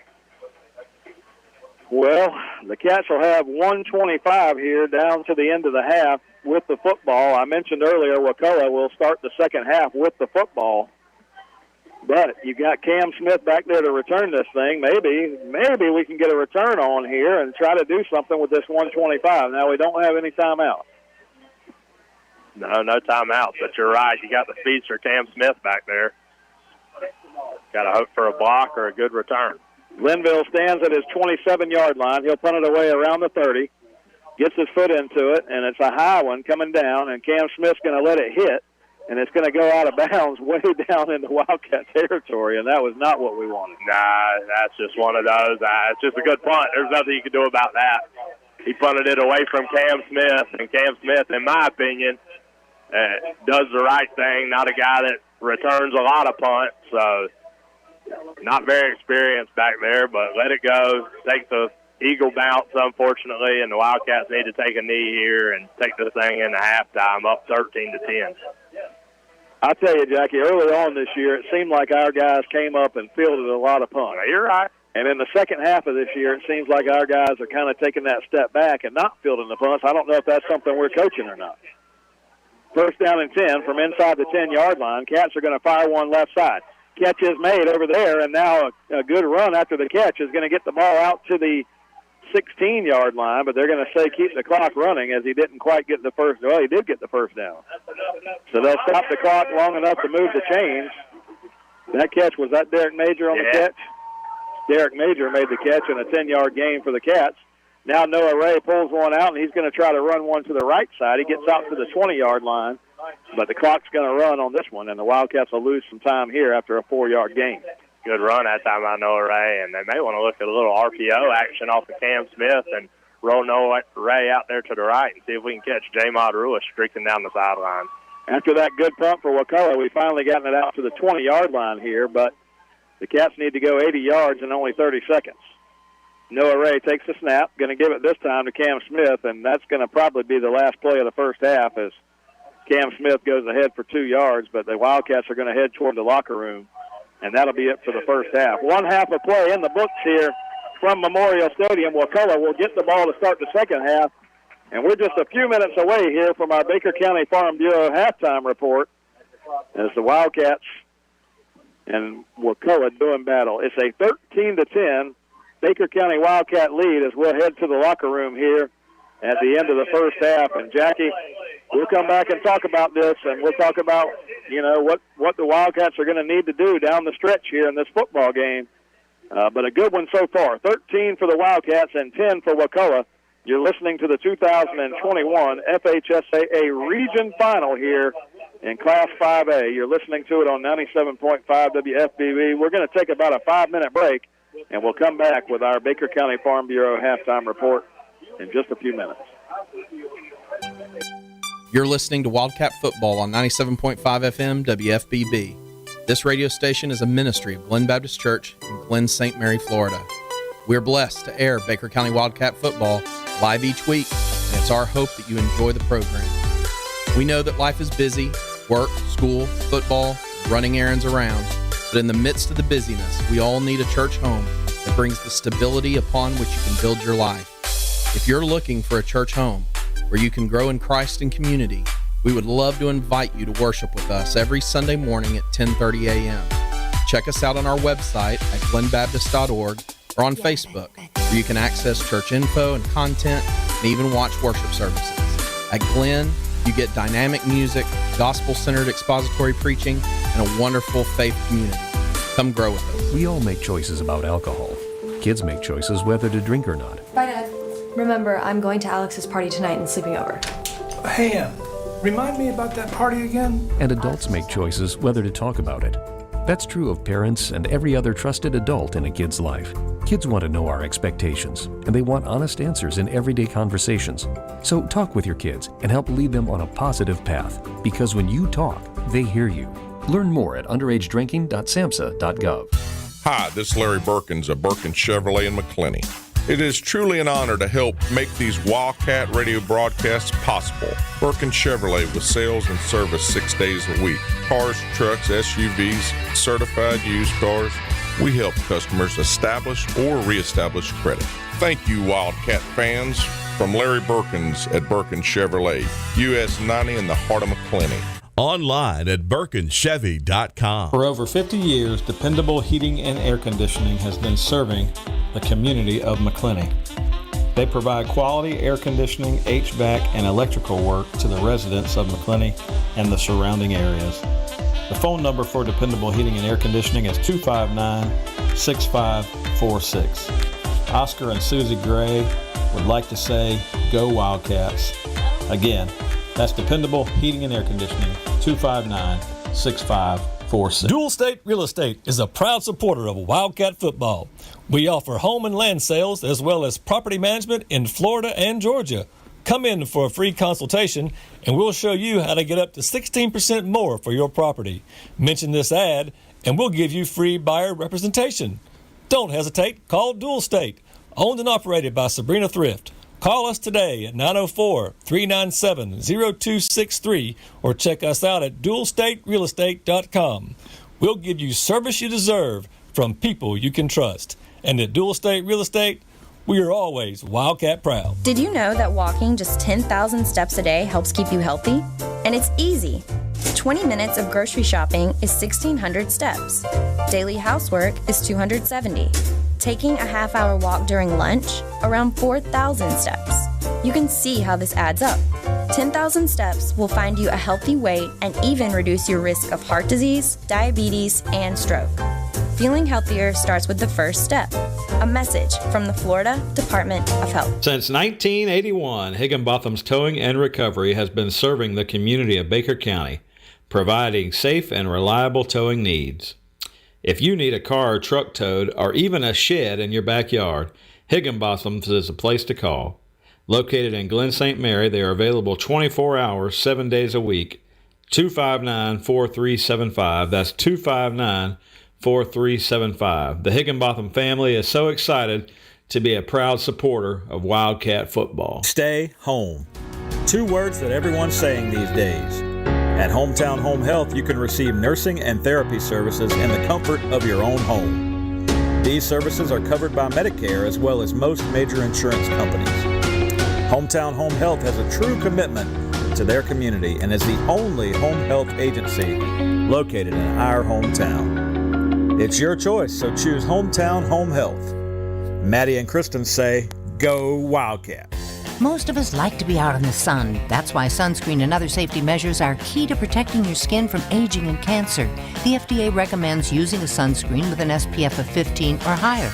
Also, look for broad spectrum on the label. That means both harmful ultraviolet A and B rays are blocked. Remember, SPF plus broad spectrum equal healthy fun in the sun. Visit www.fda.gov/sunscreen for more information. A message from the U.S. Food and Drug Administration. Have you ever thought about cleaning out your garage or wonder what you need to do with all those aluminum cans or scrap metal you've got laying around in the backyard? Well, look no further. You just need to load it up and head to American Recycling. Tim Hughes owns and operates American Recycling on Woodlawn Road in McClenny, Florida. They're open Monday through Friday, 9 a.m. to 5 p.m., and on the second and fourth Saturdays of every month from 9 a.m. to noon. Stop by and see Tim and maybe even cash in on that stuff you've got laying around. Tim and American Recycling say go Wildcat. Baker County Farm Bureau wants to wish the Baker County Wildcats much success this football season. Baker County Farm Bureau, specializing in auto insurance, homeowners insurance, along with life insurance. To get started with Farm Bureau, contact Jack Baker or Justin Webb at 259-6332. That's 259-6332.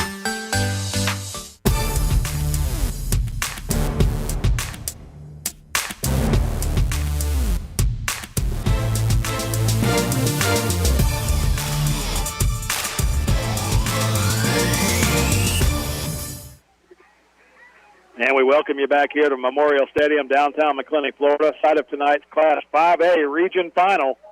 the final 8 teams in Class 5A doing battle tonight to see who makes it down to the Final 4 next week.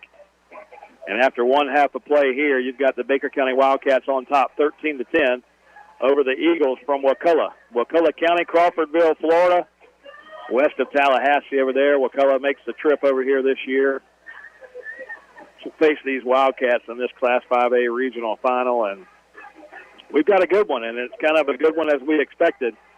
West Florida, the team the Wildcats faced last week, and were able to win that game by this same score, 13-10. West Florida and Wakulla play in the same district, and Wakulla was able to win that district with a double overtime win against West Florida. And you know how tough it was for us to get that win over West Florida last week. Both of these teams 10-2 on the year. Both of these teams lost both of those games in the early parts of the year, so 7-game winning streaks for both of these teams as they come into the ball game. Neither team wants to lose this one. Wildcats with the home field here tonight, and right now a 3-point lead after one half of play. Wildcats, a couple of big plays in the first half. Cam Smith on the very first offensive play of the game, 68-yard touchdown run, got the Wildcats on the board early. And then Jamod Ruiz, a 36-yard touchdown catch in the second quarter to put the Wildcats back on top after they trailed 7-6. We went back on top 13-7 at that point. Wakulla had a chance in the second quarter for 2 field goal tries. They missed the first one from 37 yards out. It was no good. And then they made the field goal the second time from 40 yards out. And that's where the final score ends here in the first half to make it a 13-10 game.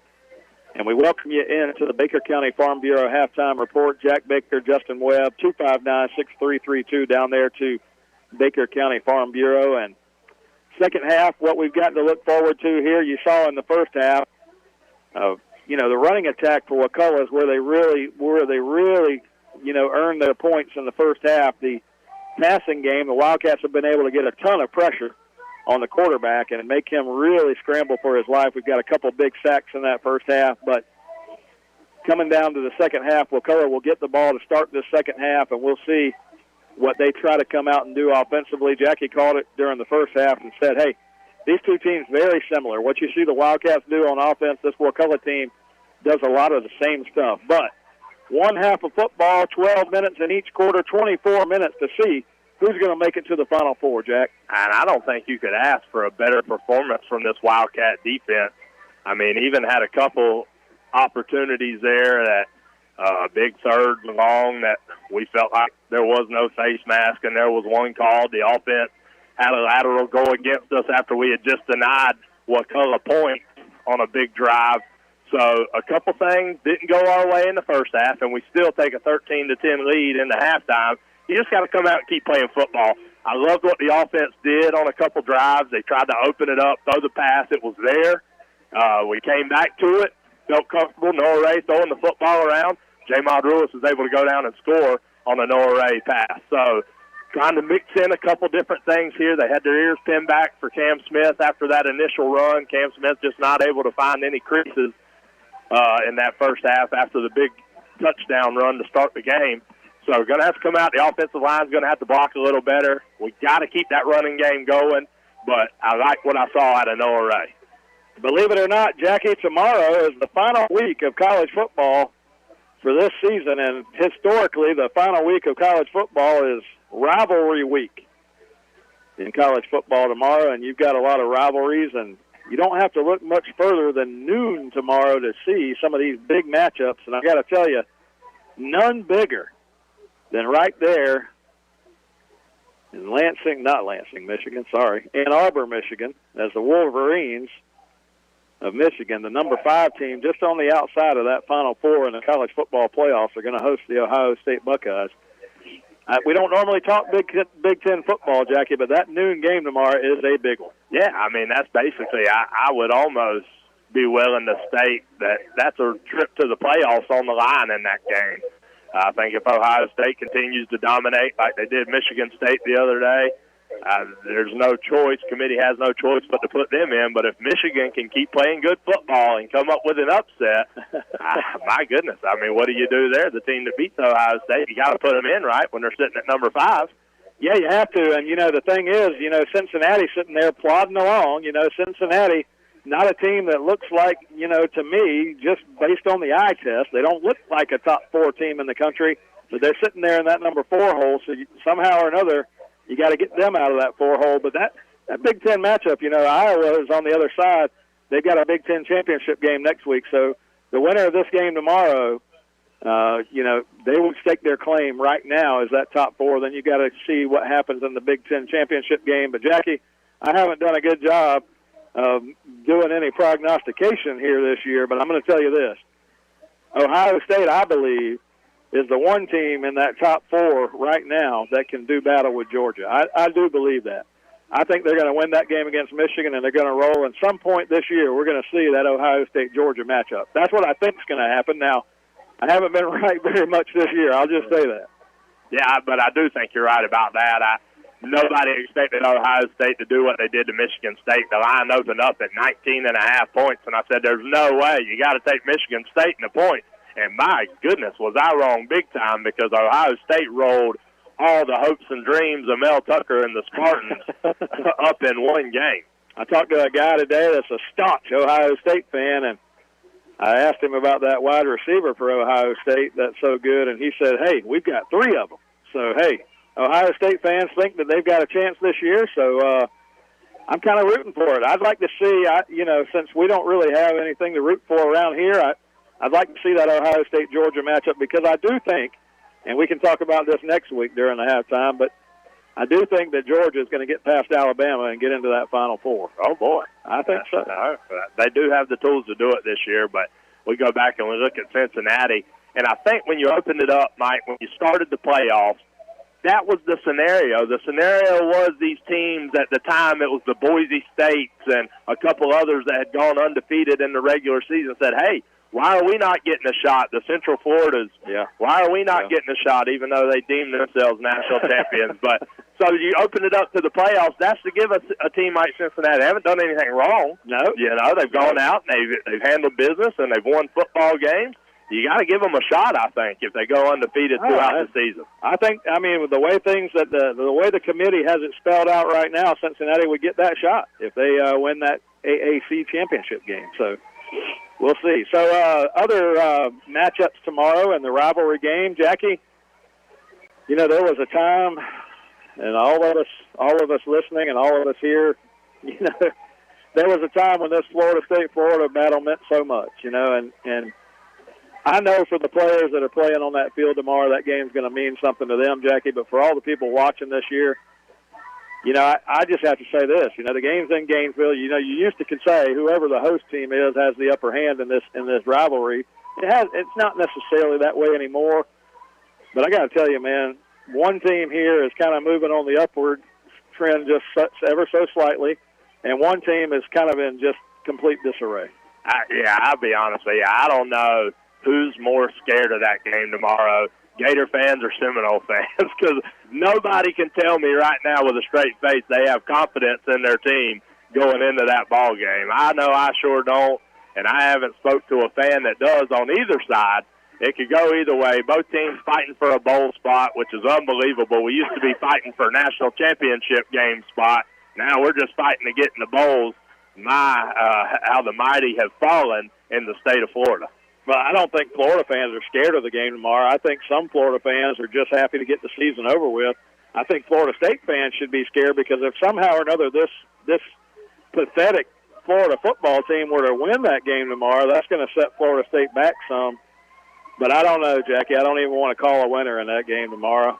And amazingly enough, I think the Gators are actually favored, which is crazy. Yeah, no, they are, and they'll actually be playing in the Sanderson Pipe Bowl if we win that right over there. Well, Jackie, the other one, it is rivalry week, and this game has been dubbed the Iron Bowl for years and years and years.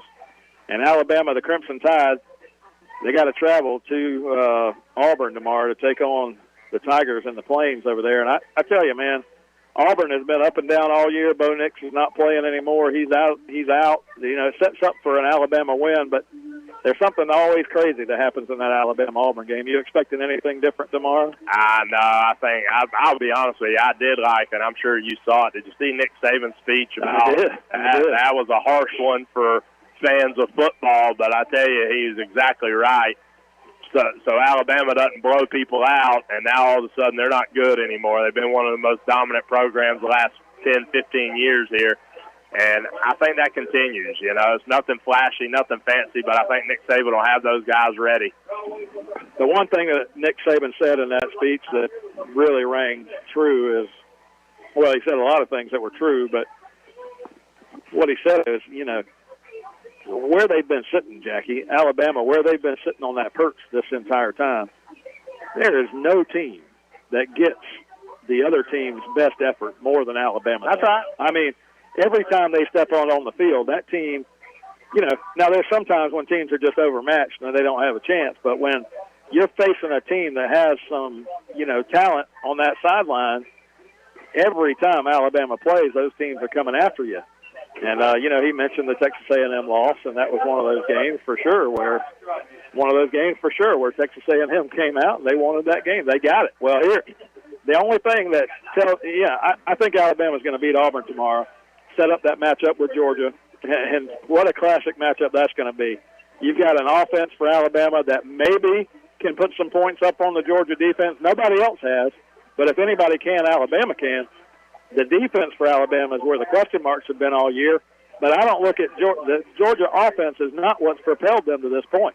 It's that defense. No, that's right. But I think Alabama, so I do think you were right about Ohio State, but I think Ohio State, if they gave Georgia any shot, it would be because Ohio State's fast and can score.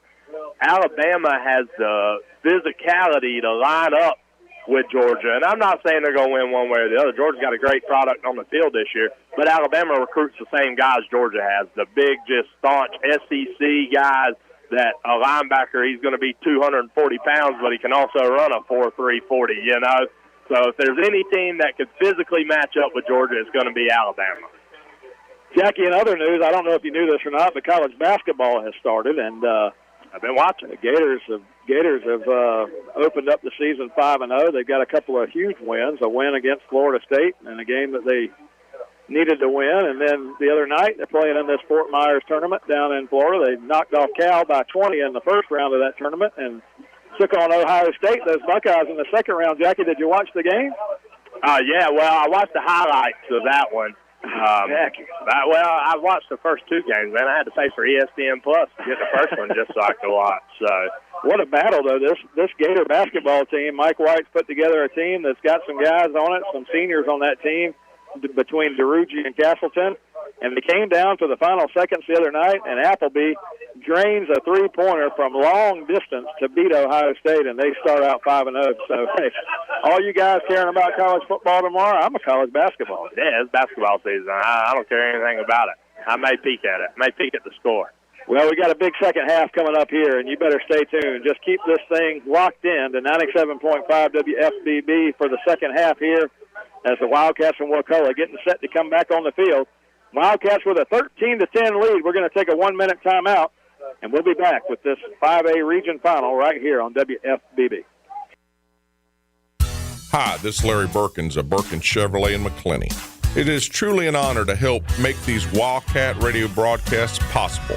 Birkins Chevrolet with sales and service 6 days a week. Cars, trucks, SUVs, certified used cars. We help customers establish or reestablish credit.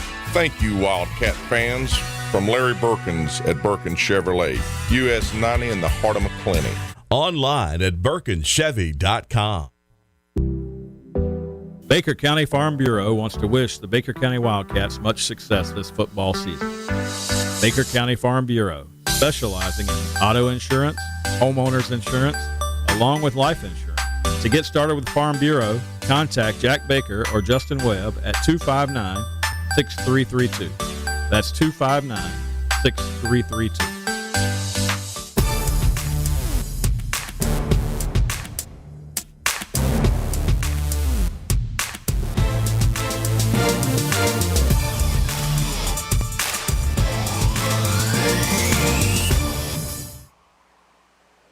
Blake Mays kicks it away for the Wildcats here, and Wakulla's going to bring it back across the 25 and out to the 35. And a big hit made by the Wildcats as they get out to the 37-yard line. And here we go for the second half. Two teams battling for the Final Four. And a chance to get down into that next round, which would be the Final Four, and a chance maybe to get to a state championship game. The Wildcats 1 half away from at least completing part of that. 13-10, they lead right here over Wakulla here with the second half just underway. Wakulla's going to have the ball to start. Quarterback Cleves brings the team onto the line at the 37-yard line, and he's got Smith in the backfield. Two receivers to the left, one to the bottom. Here we go. First down play. They're going to run Smith straight ahead, and Smith's going to be hit by Camille O'Reilly's going to be hit by a couple of other Wildcats, and a very modest gain on first down, maybe a 2-yard gain. And that's pretty exciting there. Not much going on that play, but I tell you, that's the exact same play Wakulla ran a lot in the first half and had big success on. That time the Wildcats worked on it at halftime, know what they had to do. Tressler had a chance at him in the backfield. Smith able to sneak ahead for 2.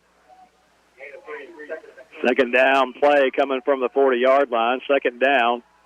Cleves in the shotgun. Cleves is going to fire one to the right side. A catch is made at the 45, and he's going to fight his way ahead to get a first down right at midfield.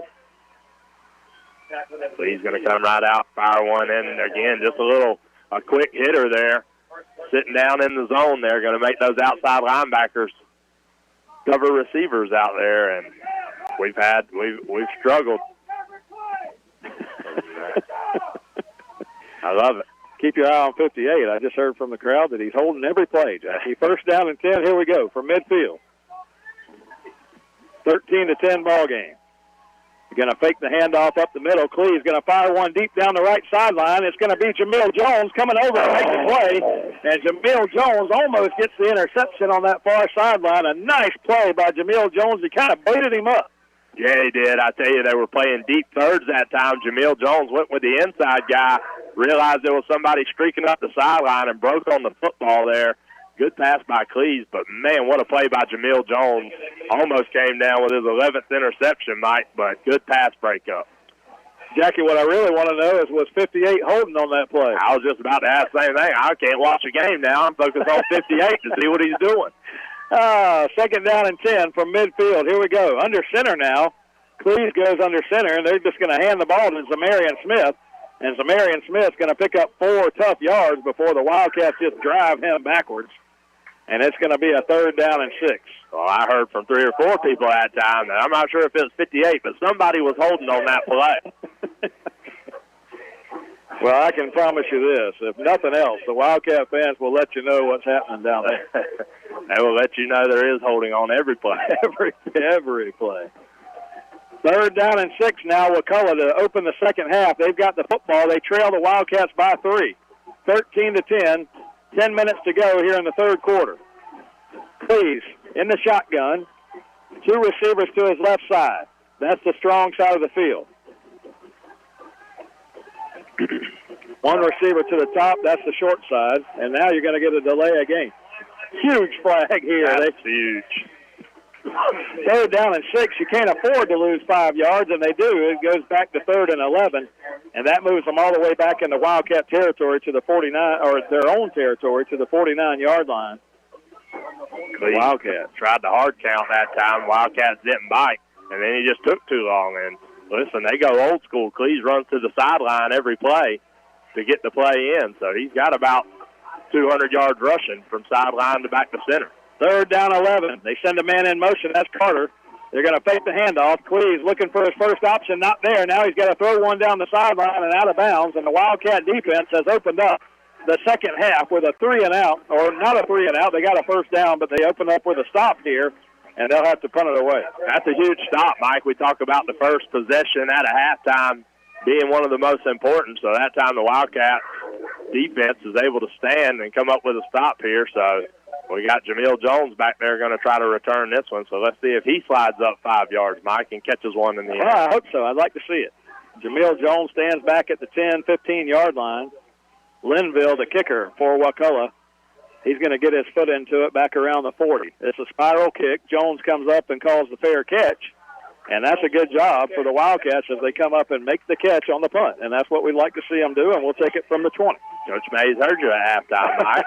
He moved Jamil Jones up 5 yards and a fair catch. So, and you're right, though, because, listen, that ball bounces right there. It was a good high kick. If Jamil lets that ball bounce, it's probably, knowing our luck, going to take a Wakulla roll inside the 10-yard line. So fair catching that ball is a great job. I'm going to give the Wildcats decent field position here, starting at their own 19-yard line. Wildcats come out on offense. We stop them on their first possession of the second half, and here we go. Wildcats' Davion Dean has checked into the game at quarterback for the Wildcats, the freshman quarterback, number 17, and he hands it to Cam Smith, and Cam Smith's going to pick up 5 yards on first down.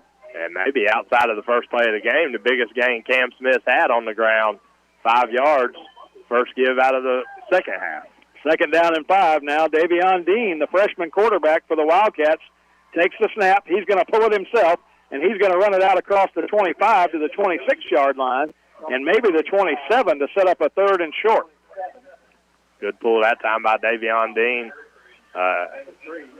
Young quarterback, freshman quarterback in the ball game. And Coach Mays, no raise, doesn't seem to be anything wrong with him. He's standing right next to Coach Mays, but hoping maybe to use the legs of Davion Dean. Third down, a long two. Davion Dean going to hand it to Cam Smith, and they just bottle up the middle of that defense.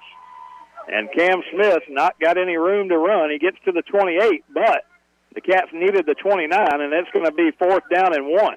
Oh, my goodness. And here we go, and another fourth and long one here. And are we going to have to burn another timeout? I don't want us to. We're going to send the punt team.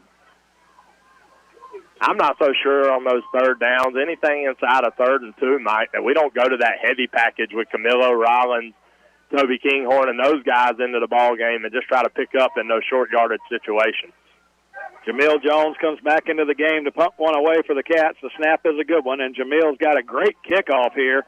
A good spiral kick comes all the way back to the 31-yard line, and they took a fair catch there, but they're going to give him. He backed up and caught the ball at the 31, Jackie, and they give him the 35-yard line. My goodness. It's where he fair catches it, apparently. Wherever he's standing when he throws a fair catch up.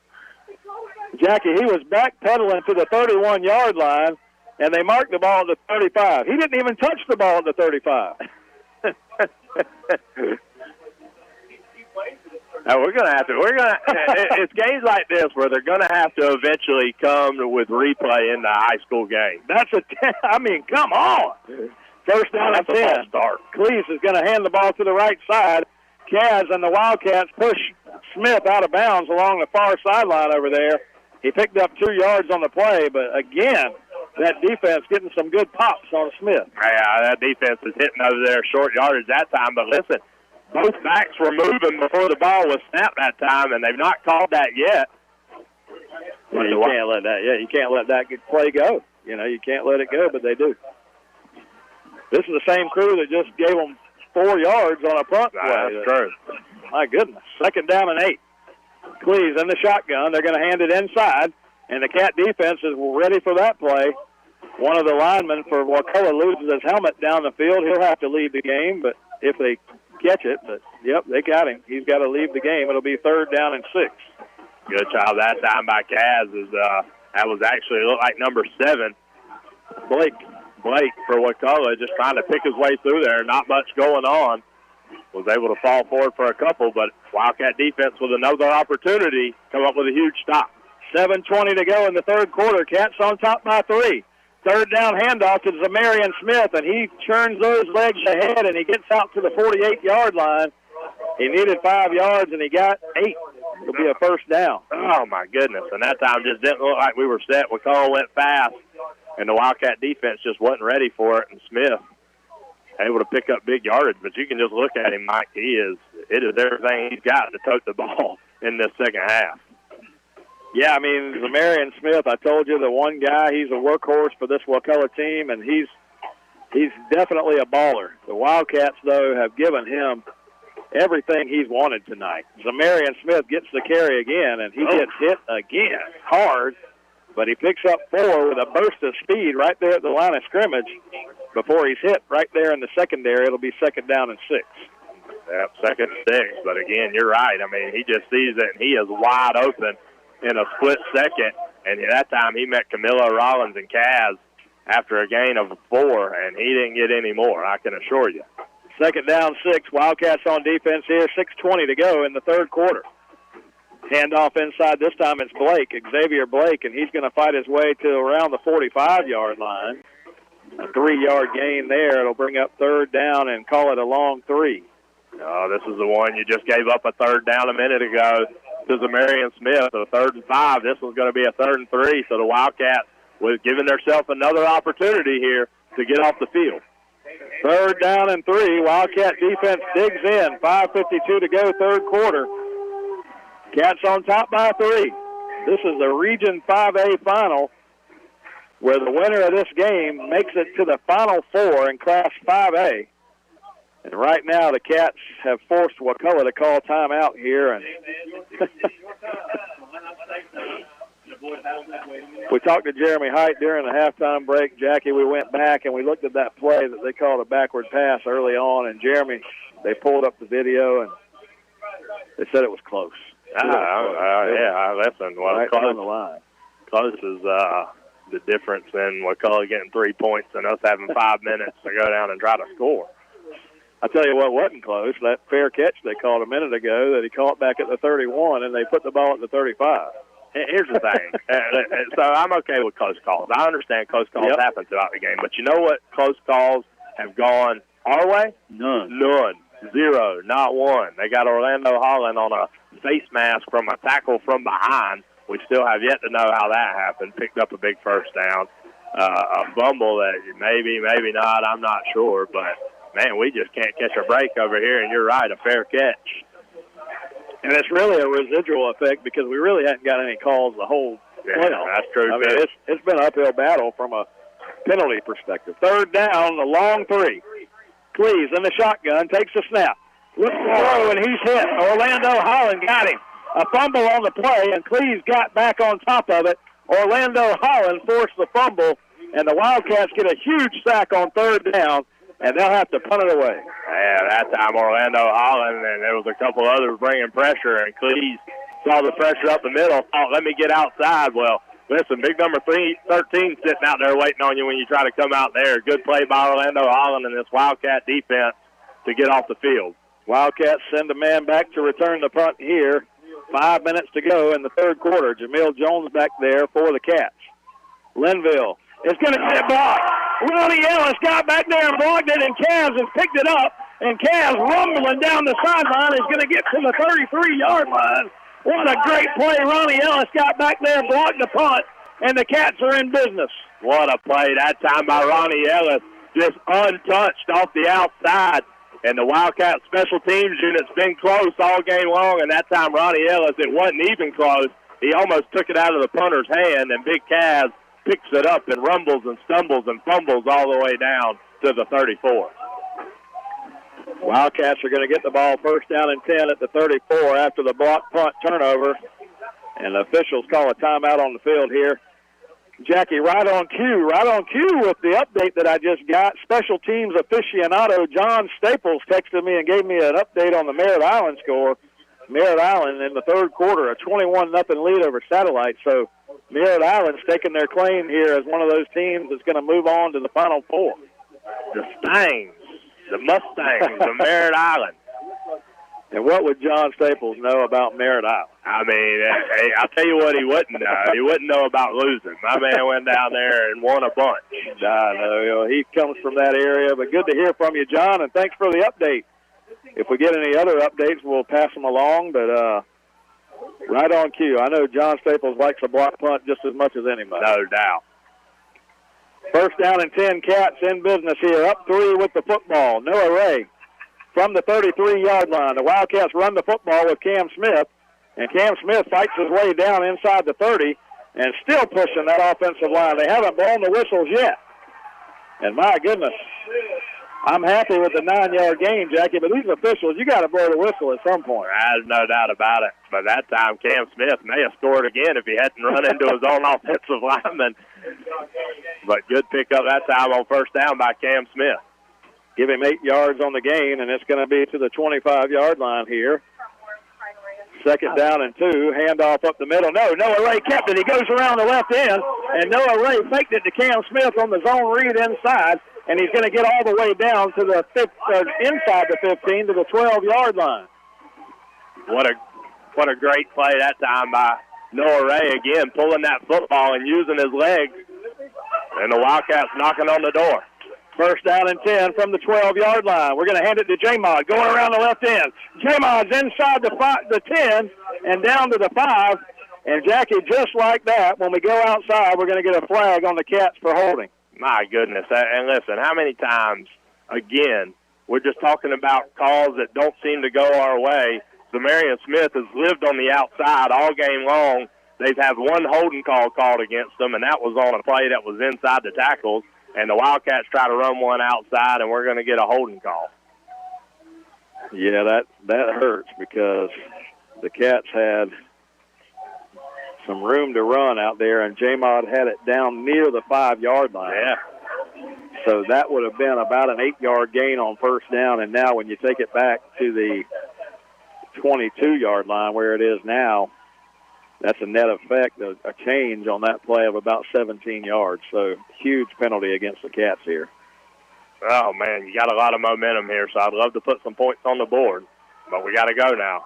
First down and 10, Wildcats from the 22, not 10, first down and 20. Noah Ray, straight drop, and he's going to throw it into the ground. Cam Smith was the intended receiver as Noah Ray was backpedaling that time, trying to get it out here to Cam Smith on a little swing pass out of the backfield. And second down, and that holding penalty has put the Wildcats second down and 20 at the 22-yard line. Yeah, and that time I don't know if they were trying to set up the middle screen there. It looked like a little confusion by Noah Ray and Cam Smith, but incomplete pass nonetheless. And you're right, that holding penalty was crucial. Second down play, Noah Ray rolls to his right. Fires inside. J-Mod Ruiz was the intended receiver. He had a chance to catch it, but then one of the Wakulla guys comes in and slaps it out of there, and now it's going to be third down. Question for you, Jackie. Third down, you don't pick up any yards here. It'd be 39 yards. Do you send Blake Mays out? I don't know. I think right here you just got to try to pick up something. I don't think you go for the home run ball necessarily, but try to get half of it and give Blake Mays a chance. I think 40 yards is that magic number, so you're right. If you pick up 5 or 6 here, and you got to try the field goal. Third down play, Noah Ray, straight drop, fires across the middle, and he had the receiver, Derek Major, around the 5-yard line, just threw it behind him. Derek Major had to turn all the way around and try to catch that, and it's incomplete. Yeah, that was a little behind him there, but you get 2 hands on the football. That's a huge completion there if you can bring that in. But going to be incomplete, and they're going to send Blake Mays out there. Well, the question's been answered. Blake Mays, Noah Ray going to set it up at the 29-yard line. It'll be 39 yards from the left hash. Getting ready here. The snap is back. Set down. Blake Mays kicks it, and he's off to the right. No chance there. That kick had the distance, but he pushed it off to the right, and the Cats are going to miss a field goal of our own. Yeah, that's frustrating there. You had some momentum going your way. You were able to take the ball from your own 19-yard line and move it and get inside the 20-yard line of Wakulla, and then a big holding penalty pushes you back and no points. So a little deflating for this Wildcat team, but hopefully this defense can come back out and keep Wakulla pinned back in their own territory. Yeah, that's a tough one after the block punt. You'd like to see that momentum following a block punt go in and score. Cats not able to do so. First down and 10 now. Coming back the other way for Wakulla. Oh, wow. Now the Wildcats are going to force a fumble here. I think Camilo Rollins did it, and the Wildcats are going to force the fumble and get the fumble turnover. So a block punt a moment ago, and now on the first play here on this possession for Wakulla, we force a fumble, and we'll take it at the 24-yard line. What a turn of events. My goodness, we just talked about a little momentum swing there as we felt like this Wildcat team not getting any points. But the defense gets the ball right back for them. And so going to get another opportunity here from your own 25-yard line.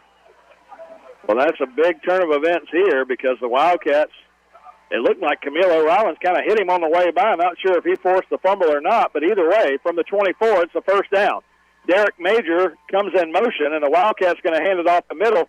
kind of what Wakulla's been doing tonight. They fake the jet sweep to Derek Major, run the football straight ahead, and a good gain on first down, a 6-yard gain. Hey, we may have took something out of their playbook there. 2nd down and 4. Cats knocking on the door inside the 20-yard line at the 18, and the Cats with a 3-point lead. 13-10 ball game. Noah Ray goes to the shotgun. We're going to send 3 receivers to the right, 1 to the left. Cam Smith in the backfield. Ray's going to keep it, fakes it to Cam Smith, running to his left, and Noah Ray's going to fight for the first down yardage and get it. That's a huge play by Noah Ray that time. Again, I thought he was stopped at the line of scrimmage, and he puts one little move and able to flip through and pick up a first down. So Noah Ray not doing anything spectacular, Mike, but picking up 4 and 5 with his legs when we need it. 13-yard line, Cats, first down and 10 from the 13. We needed 10 yards. We got 11. Noah Ray in the shotgun. Sends a man in motion. There's the jet sweep. The Wildcats are going to run the jet sweep up the middle inside the 10. That time Derek Major came across on the jet sweep, took it, went inside the 10 to the 9-yard line, a gain of 4 yards.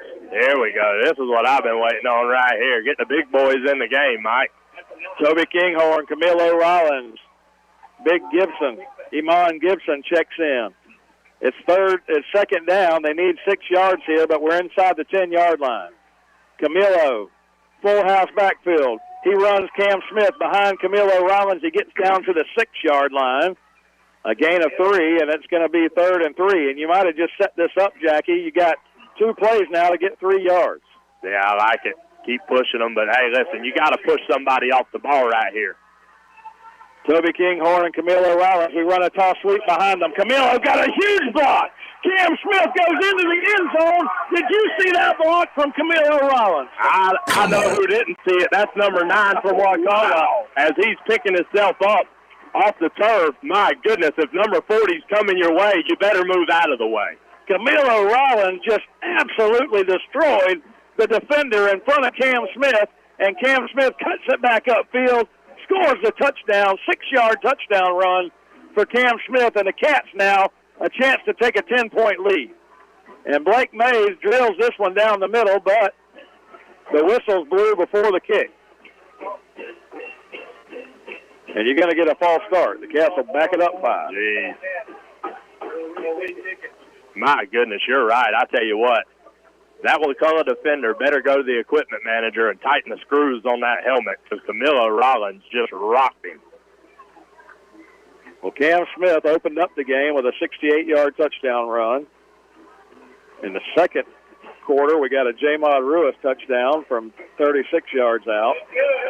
We back it up 5 yards here, and Blake May still drills the extra point, and that's going to make this a 10-point lead, 20-10. We got a third touchdown there. Cam Smith goes 6 yards, and the Wildcats get the touchdown. As that's the second touchdown tonight for Cam Smith. Wildcats playing without Jamarian Baker tonight, number 8, the big running back, and so it's been all Cam Smith tonight in the backfield, and Cam Smith has answered with 2 touchdowns. And right now, the Cats here coming close to the end of the third quarter with a 20-10 lead. My goodness, I can't get over that hit, Mike. What a touchdown run by Cam Smith.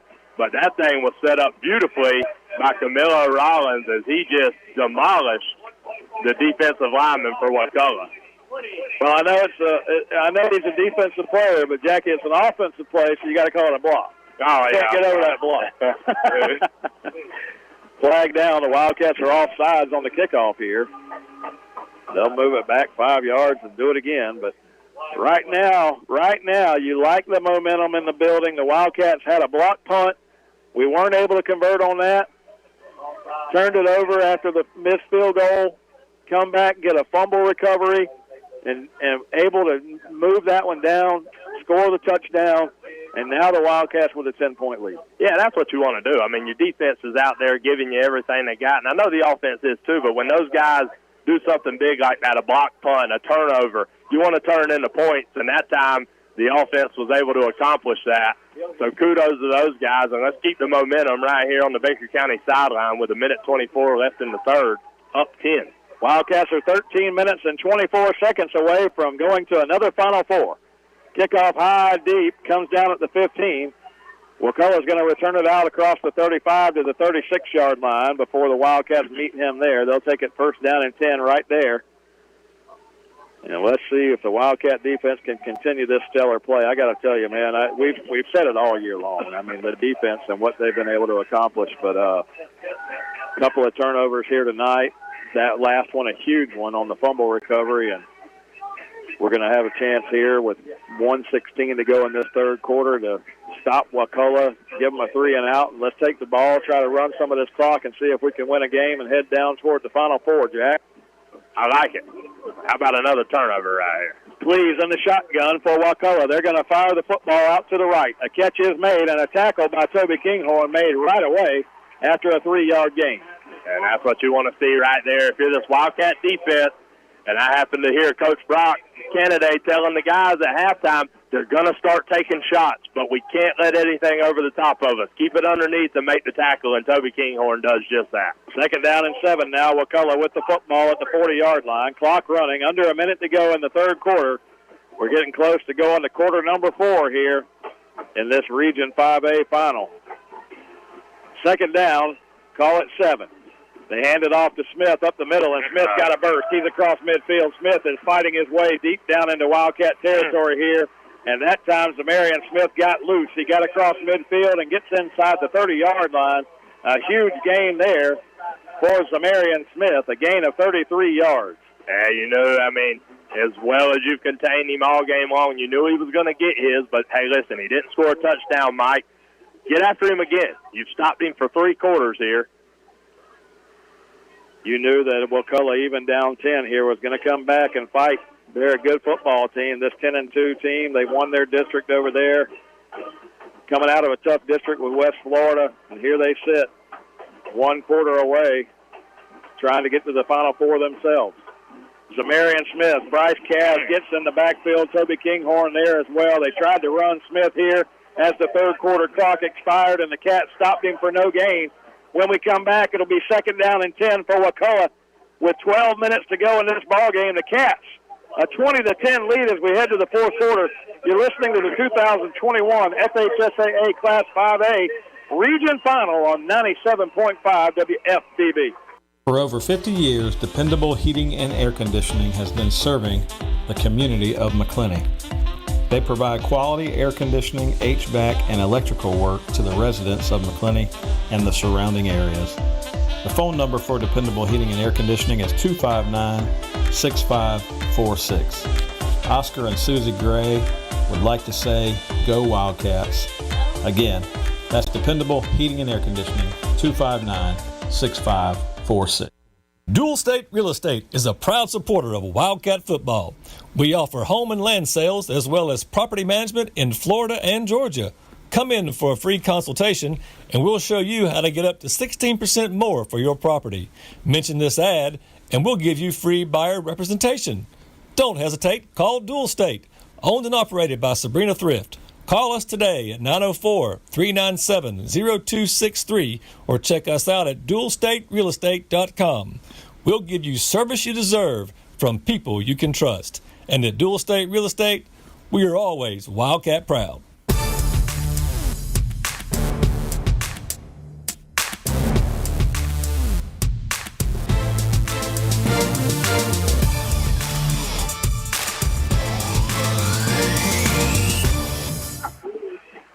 Second down play to start the fourth quarter, and Cleese was under heavy pressure from the Cats. He had to scramble out of there, and somehow or another he found a hole and got down to the 20-yard line. He picked up 6 yards on that second down play, and now Wakulla facing a third down and 4 at the Wildcat 20-yard line.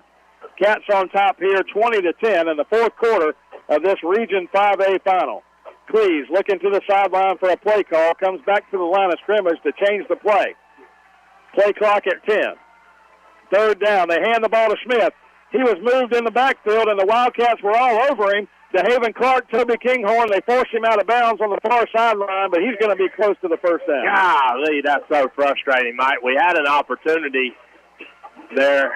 They're going to give him the first down. But, man, we had an opportunity that we had him all wrapped up in the backfield. and then one of the defenders for the Wildcats came in and had a chance to turn him back inside, and he gave one little move and was able to bounce out and pick up the first down. Well, Zamarian Smith showed his speed right there, Jackie. I mean, you're right. We had a chance to bounce him outside and get the tackle there. We had 3 guys converging, but Smith fast enough to get to that corner and get to the first down marker, and it's first down at the Wildcat 15 now for Wakulla. Cleese in the shotgun, takes the snap, looks to throw. Nobody open. He's going to get hit in backfield. Cavs got him. Cavs got him for a big sack. A 9-yard loss on the sack for Bryce Kazmierzak. Big Cleese. He's looking around. He's looking right. He said, let me go left. Well, my goodness, as soon as he looked left, all he saw was a big 45 bearing down on him, and Cavs with another big tackle.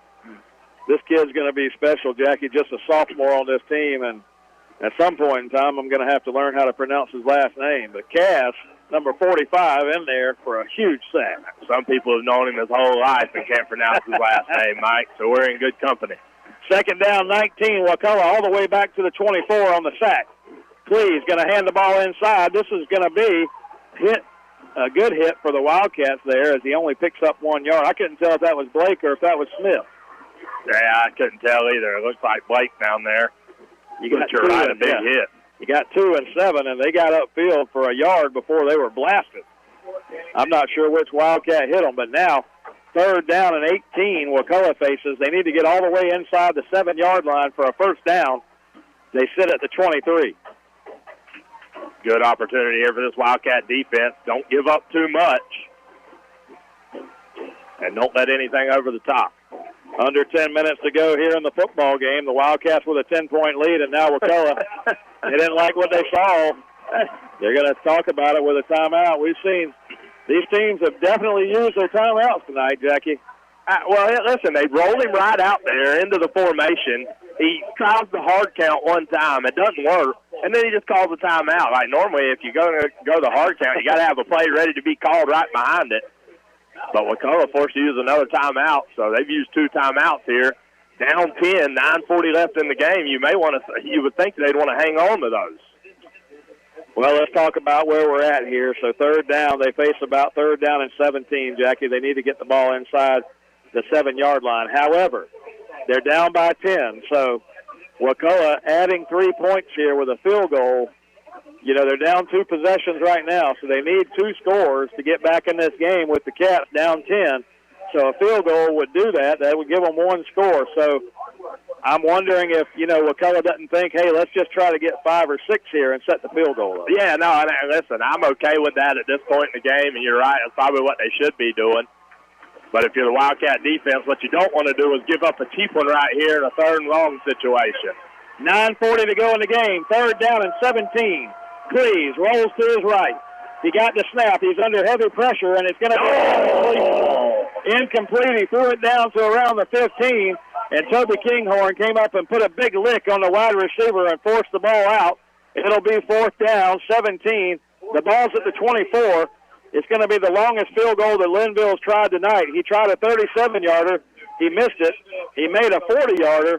And this is going to match that. It's going to be right at the 30-yard line. It'll be 40 yards from the left hash. Oh, my goodness. I can tell you what this Wakulla team's going to do. No matter the outcome of this game, they're going to need some Tylenol and some Icy Hot after this one because Toby Kinghorn just laid a lick.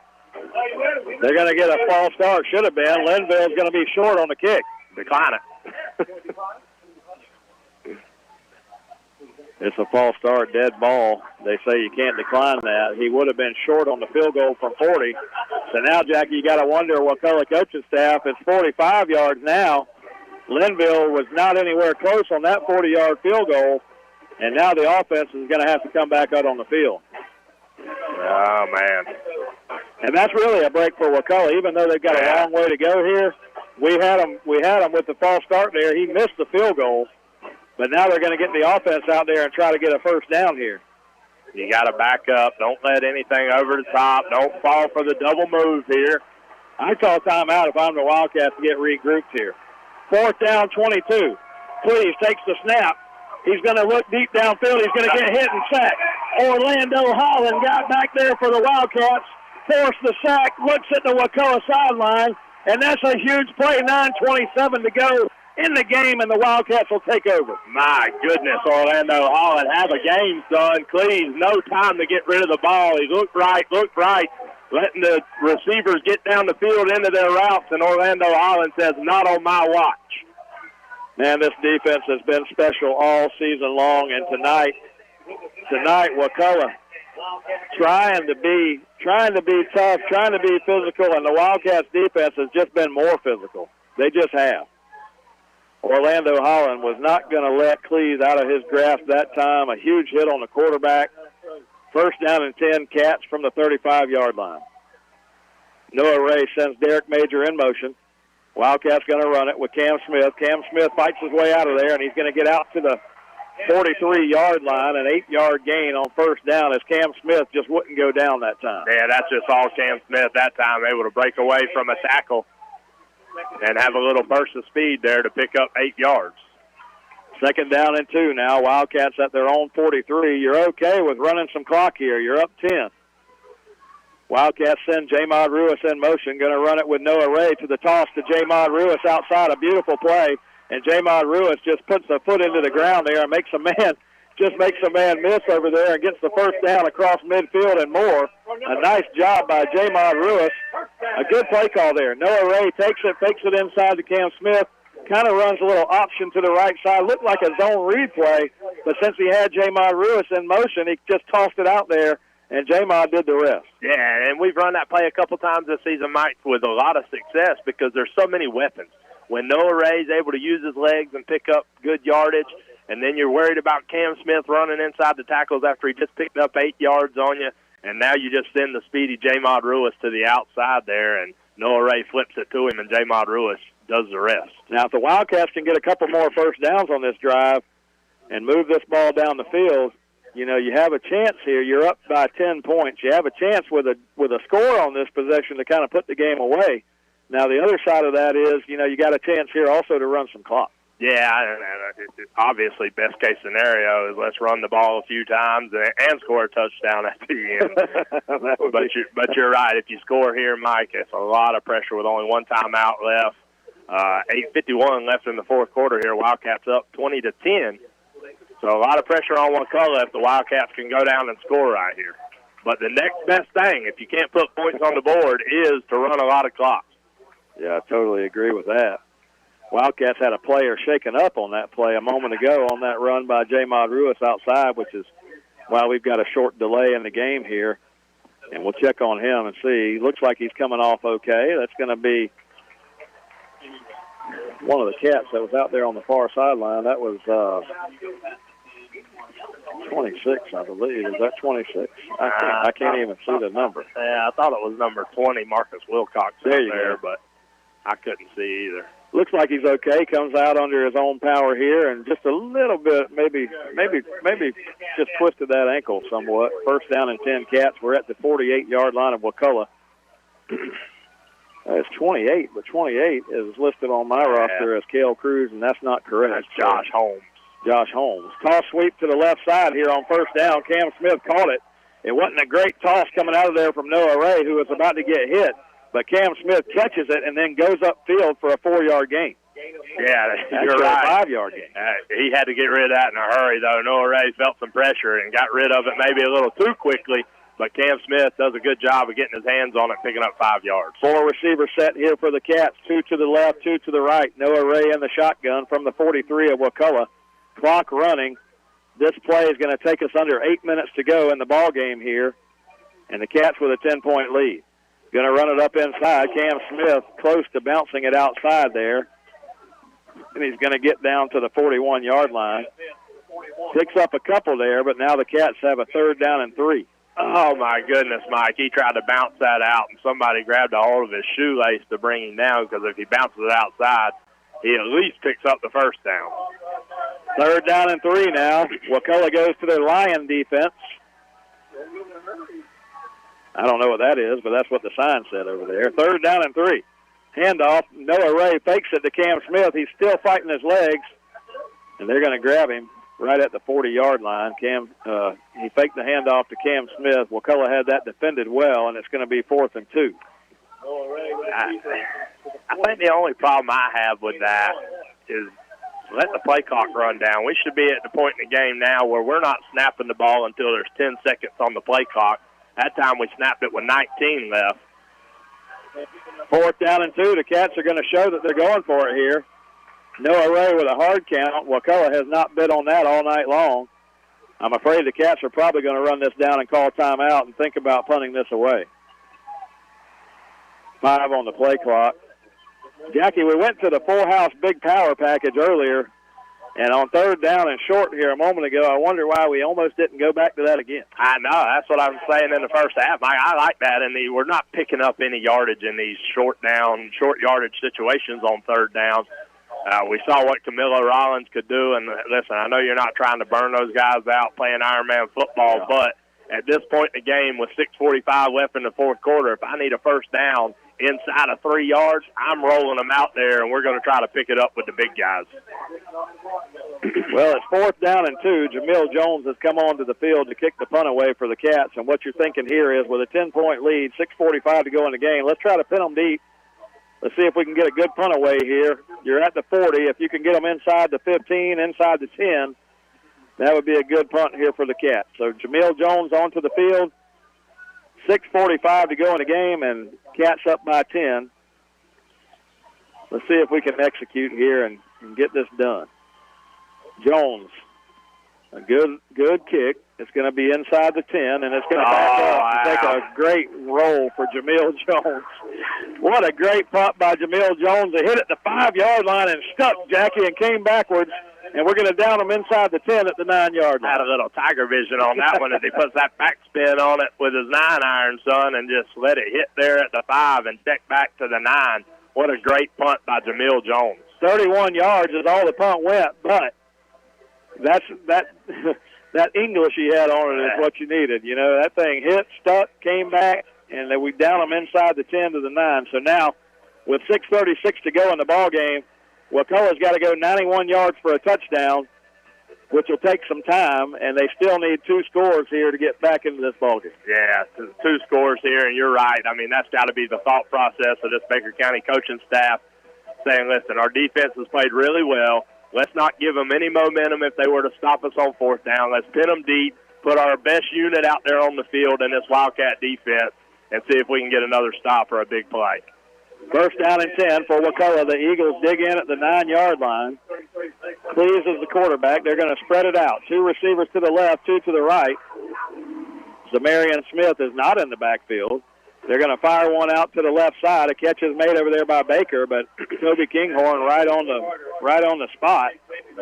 And a 2-yard gain is all they're going to get there on that pass completion to Gabe Carter. I can tell you what Gabe Carter was thinking. I watched the last guy get hit by Toby Kinghorn. As soon as he caught that ball, he took 2 yards backwards to try to create some room there, and Toby Kinghorn wraps him up and makes a good play. 2nd down and 8. Cleves in the shotgun. They're going to send a man in motion here. He gets set before the play. Now you've got 2 receivers left, and now the man goes in motion back to the left. Kaz has broke through. Kaz has got a chance to get the quarterback in the backfield, and he fires it away here at the last second. Kaz almost had a big sack and almost a safety. Oh, my goodness, man. Cleves got away for a second, and I thought Kaz was going to be able to pull him down into the end zone. That would have been a huge play, but nonetheless, Kaz doing what he does and making Cleves run for his life. 5:53 to go in the ball game. Cats on top by 10. Wildcats of Baker County, a 10-point lead on the Wakulla Eagles here in the Class 5A Region Final. The winner of this game is the Region 1 champion and will be awarded a spot in the Final Four of Class 5A. Cleves rolls to his left. He's got a catch made on the far side. The running back trying to run him back out of the backfield, trying to get upfield, and that Cat defense just too fast, too aggressive, and too strong, and they're going to force a 4th down and 6 here. And Wakulla's going to have to, with time running down in this game, they're going to have to think about going for it here from deep in their own territory. Yeah, they've used 2 timeouts already in the second half, and that time they just tried to swing it out to Zamarian Smith, tried to get it in the playmaker's hands. And he's like, Coach, I can't take it anymore. Big Cavs is everywhere. 4th down and 6. This could be the play that keeps Wakulla in it or seals the deal. 4th down. They send a man in motion. They're going to fake it. Cleese, under pressure. He has to fire it out there. A catch is made on the far sideline. He's going to be short. He's going to be short. He didn't make it. Cleese was under heavy pressure, and he threw one to the left sideline, got a catch, and the receiver tried to get upfield for a first down. He came up a yard short, and the Cats are going to turn him over on down. And listen, again, you've said it the whole first half. Zamarian Smith is the playmaker over there for Wakulla, and they're trying to do everything in their power to get the ball in his hands, and that was a design play from the get-go. Tried to sneak him out the backside. The pass was complete, and then the Wildcat defense just corralled him. Nothing doing. Now the Cats send in the power package. Camilo Rollins, Toby Kinghorn in the backfield, Cam Smith from inside the 20. We toss it left to Cam Smith. He's got the corner. He's inside the 15. He's inside the 10. Cam Smith tiptoed his way, and Cam Smith has gone into the end zone. They may say he's out of bounds. Oh, my goodness. If they're calling him out of bounds, man, I thought he was right behind Camilo Rollins right there. Give it to big number 40. Let my big man get in the end zone right here. You'd love to see it. 4:50 to go in the game. The Wildcats are 2 yards away from putting this game out of reach. Camilo Rollins at fullback. Toby Kinghorn in there as the blocking back. Cam Smith gets the carry. Cam Smith is in the end zone, and the Wildcats have just put this one out of reach. Come on. Third touchdown of the night for Cam Smith makes it a 26-10 game, and the Wildcats are sealing their fate to head to the Final Four. My goodness, that may be our best formation tonight. Cam Smith just falling right behind Camilo Rollins, and those guys just mashing their way to pay dirt. Well, that toss sweep to the left side behind Kinghorn and Rollins blocking their way out there. That play set up the touchdown from 2 yards out as Cam Smith has scored his third touchdown of the night for the Wildcats, and Blake Mays to attempt the extra point, and he's going to hit it down the middle. And that kick, they're going to say it pushed off to the right. The snap was low, and Noah Ray had to pick it up off the ground. And either way, Cats 26, Wakulla 10.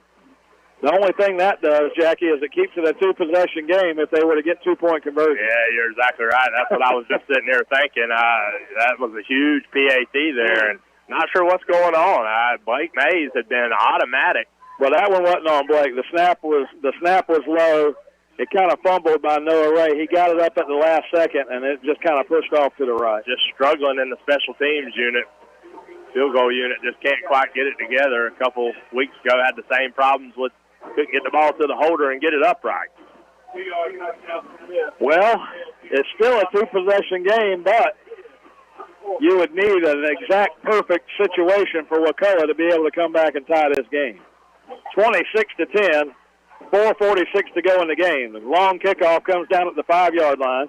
Return man gets out across the 25, almost tackled there, but finally brought to the ground around the 31. So from the 31, Wakulla will have the ball. Only 4:38 on the clock, and the Wildcats up by 16.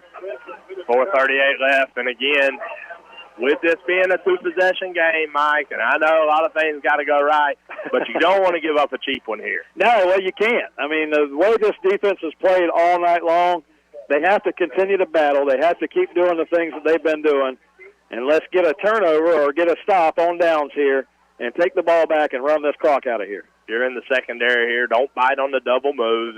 Let them catch it underneath if that's what they want to do with 4:38 left in the game. Don't be a hero. What a wild game, I tell you. First down and 10 from the 31-yard line. Cleese drops back to throw. He's going to be under pressure again. The Wildcats have him scrambling, and Orlando Holland is going to get another sack. That really should be the third sack for Orlando Holland tonight, but it's only the second because he got the face mask on the other one. But either way, huge play for this defense, and we just continue to play physical against this Wakulla team. Yeah, and if you're Cleese, I can assure you this. If you want to roll out of the pocket, I would roll the opposite way of Orlando Holland. I mean, you're just not going to outrun that guy to the corner. Orlando Holland with just a very athletic play to run Cleese down for another sack and put him in a second and long situation. Second down, that's a 17. Second down and 17 to go after the huge sack by Holland. He's had a great game tonight. Kaz coming through on the left side, forces the quarterback to throw it. But here you go is Zamarian Smith on a huge play down the sideline as he got away from some Wildcat tackles over there. We had him almost wrapped up in the backfield, but he gets it all the way out to the 49-yard line. And that's what we're talking about, Mike. I mean, Smith, again, you've contained him all night long, but a guy that, given some space, can make you pay, and he almost does on that play.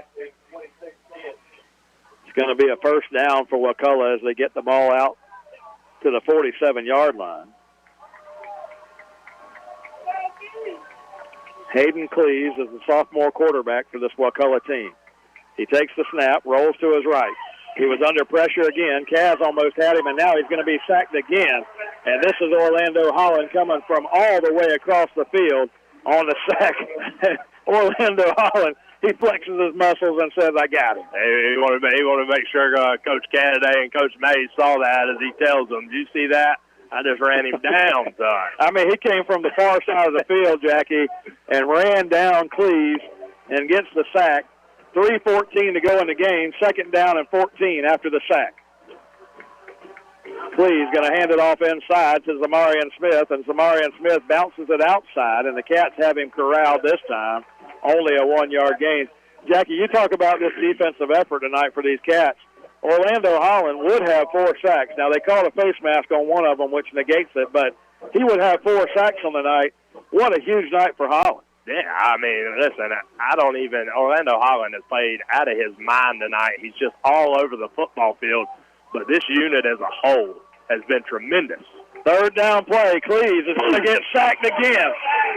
Sacked again. Yamon Gibson and Orlando Holland combined on the sack, and the Cats have sacked Cleves again, and Cleves, I tell you, that was a hit. Yeah, Orlando Holland that time just a straight speed rush from the outside. He whips the right tackle, and Cleves never sees him coming. Official timeout here. Why would you get an official timeout? They're going to send Cleves to the sideline, I think.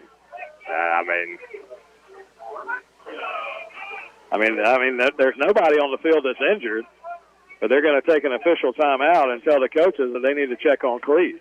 I mean, he was... he was walloped, and he's going to come off, takes his helmet off. So they're going to make somebody.